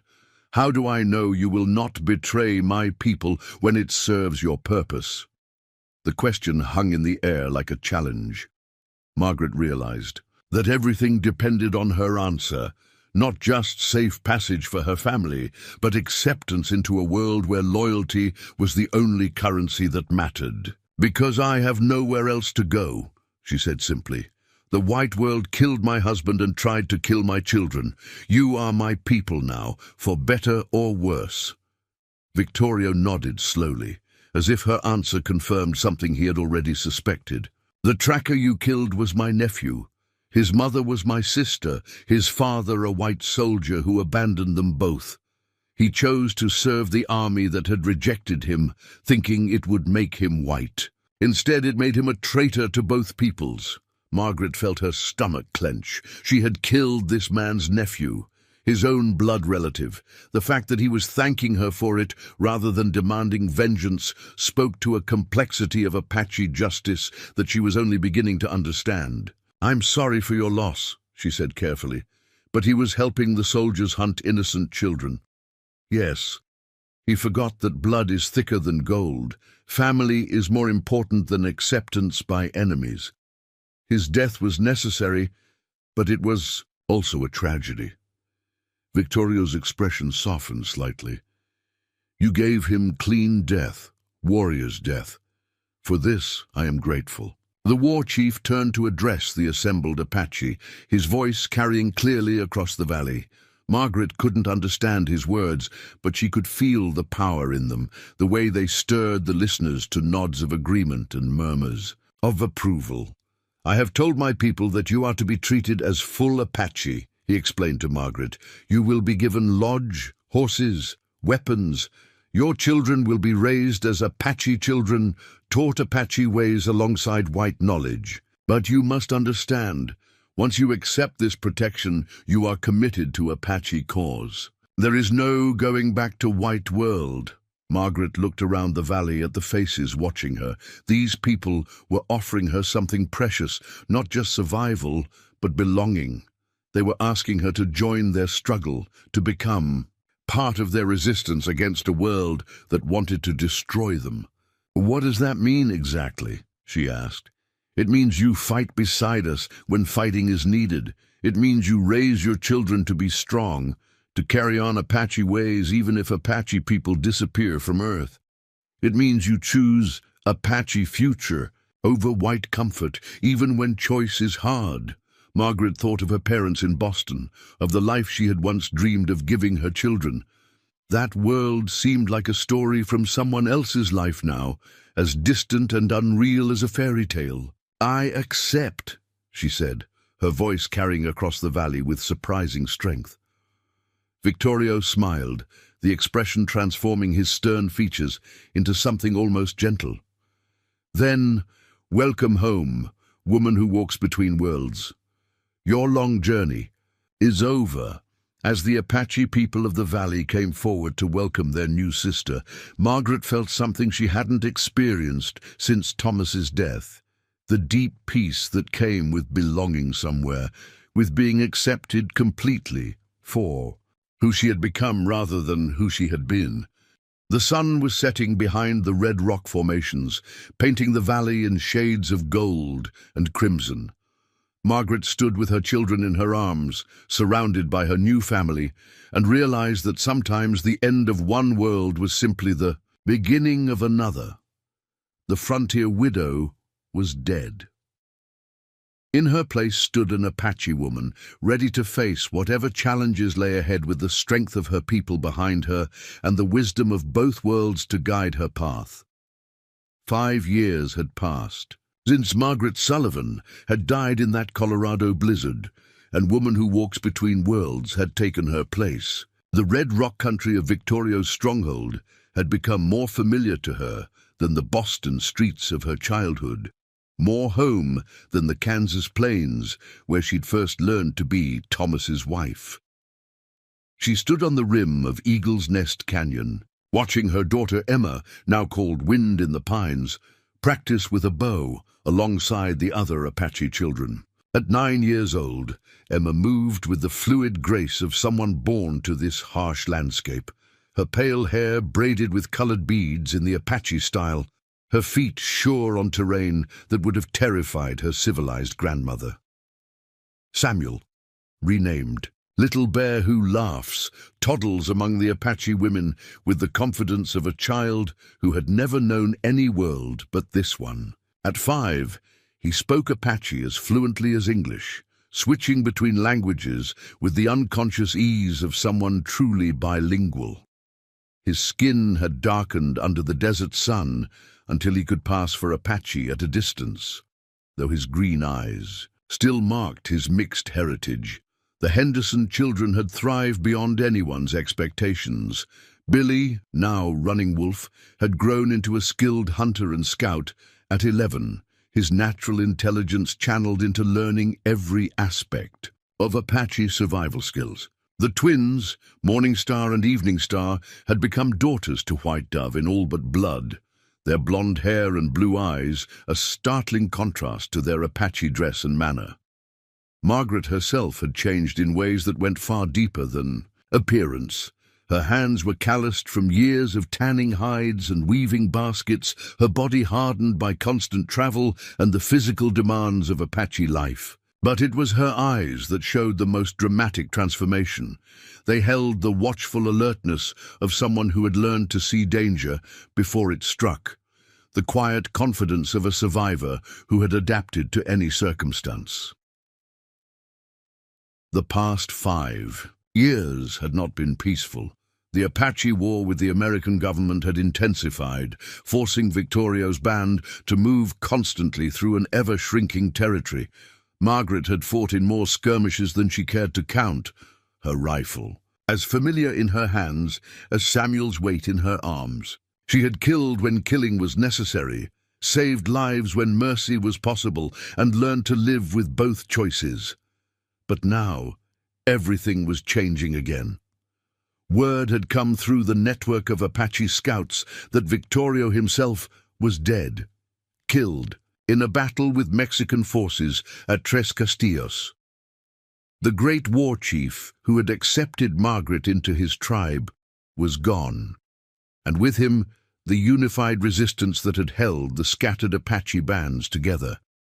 Called by Thunder had taken over leadership of their group, but he faced an impossible situation. The army was closing in from the north. Mexican forces controlled the south, and the traditional Apache territory was being carved up between railroad companies and mining interests. The time of free roaming was coming to an end.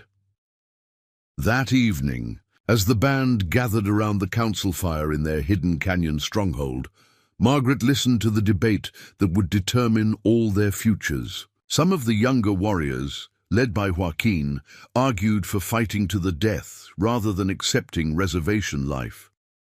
Others, primarily the elders and those with families, spoke of the need to preserve Apache culture even if it meant accommodation.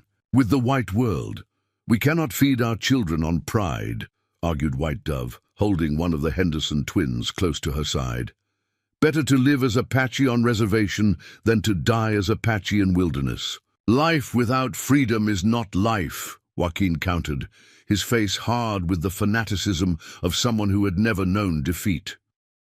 Our ancestors would rather die than accept chains, even comfortable ones. Called by Thunder listened to all voices. Before speaking, his words carrying the weight of someone who had wrestled with impossible choices for years. The world has changed since my vision quest, he said quietly.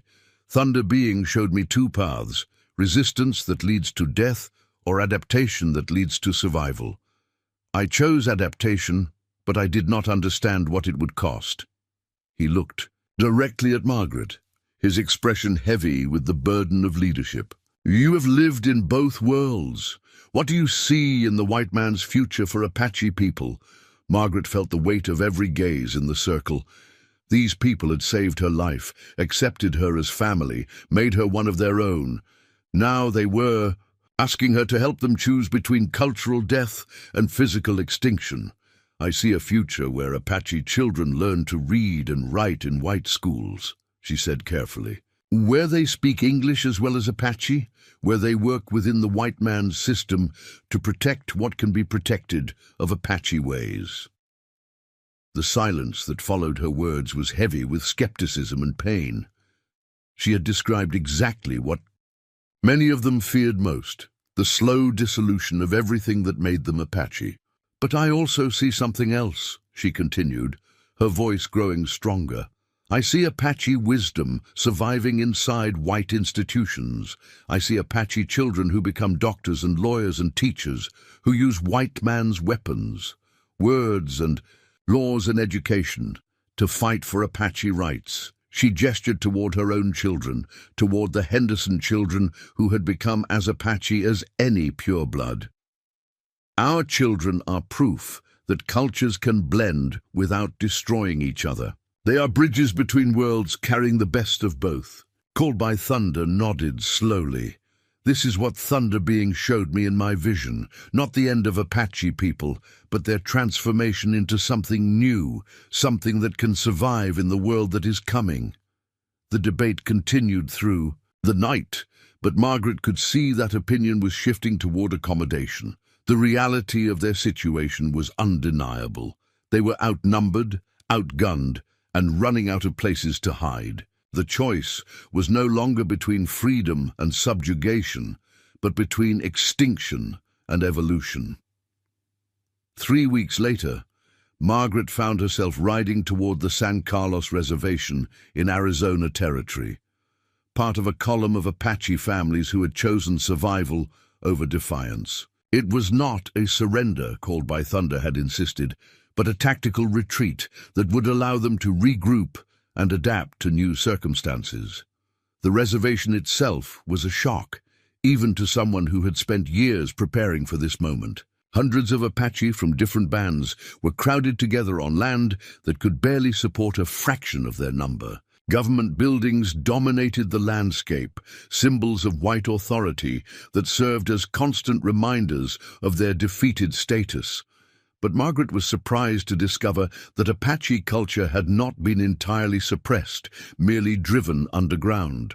In the evenings, elders still told the old stories to gathered children.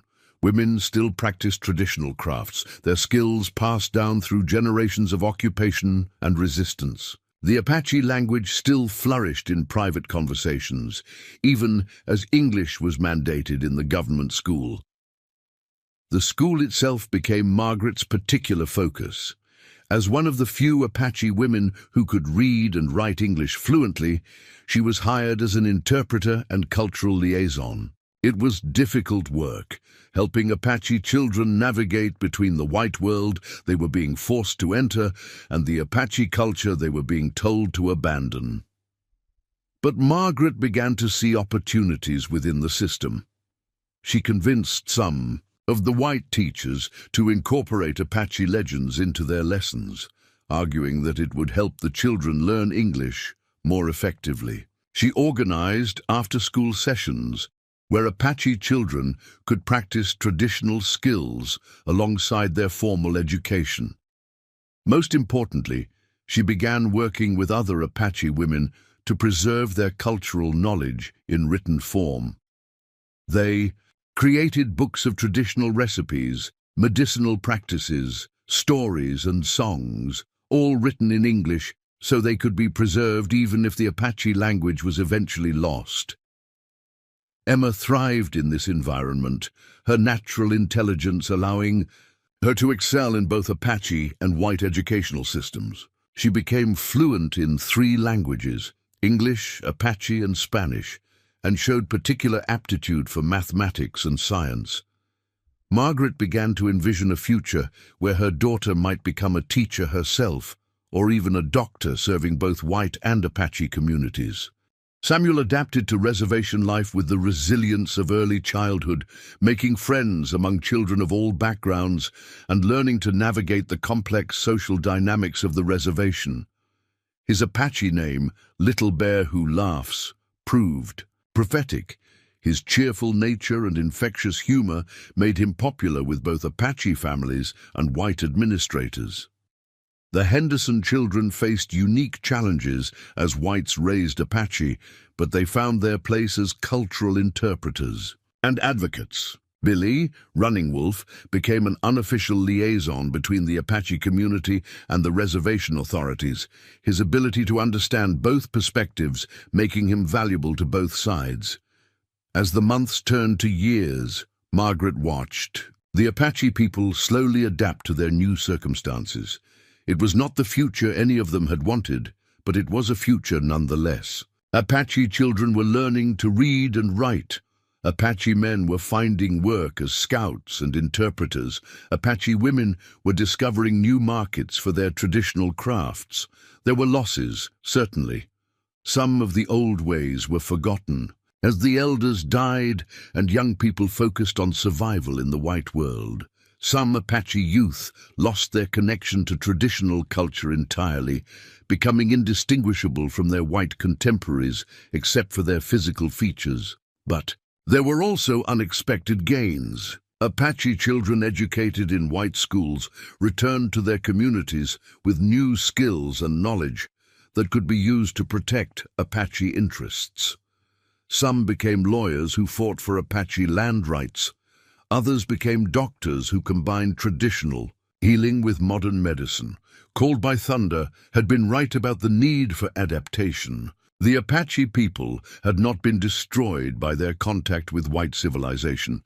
They had been transformed into something new, something that combined the wisdom of both cultures. 10 years after arriving at San Carlos, Margaret stood once, again on a high ridge, looking out over a landscape that had become home. But this time she was not alone. Beside her stood Emma, now 19 and preparing to leave for the Indian Industrial School in Pennsylvania, where she would train to become a teacher. "Are you afraid?" Margaret asked her daughter, remembering her own fear when she had first left Boston for the frontier. Emma smiled, her expression combining the serenity of Apache wisdom with the determination of white ambition. "No, Mama. You taught me that fear is just another obstacle to overcome. I know who I am, and I know what I'm fighting for." Samuel, now 15 and tall for his age, had joined Called by Thunder's Scouts, using his mixed heritage to move freely between Apache and white communities. The Henderson children had all found their own paths, Billy working as an interpreter for the Bureau of Indian Affairs, while the twins had married into Apache families and were raising children who would carry both bloodlines into the future. Margaret, herself, had become something she could never have imagined during her first terrified night in the sacred cavern. She was a bridge between worlds, a woman who could move comfortably in white society when necessary, while remaining true to the Apache culture that had saved her life. She thought often of Thomas, wondering if he would recognize the woman she had become.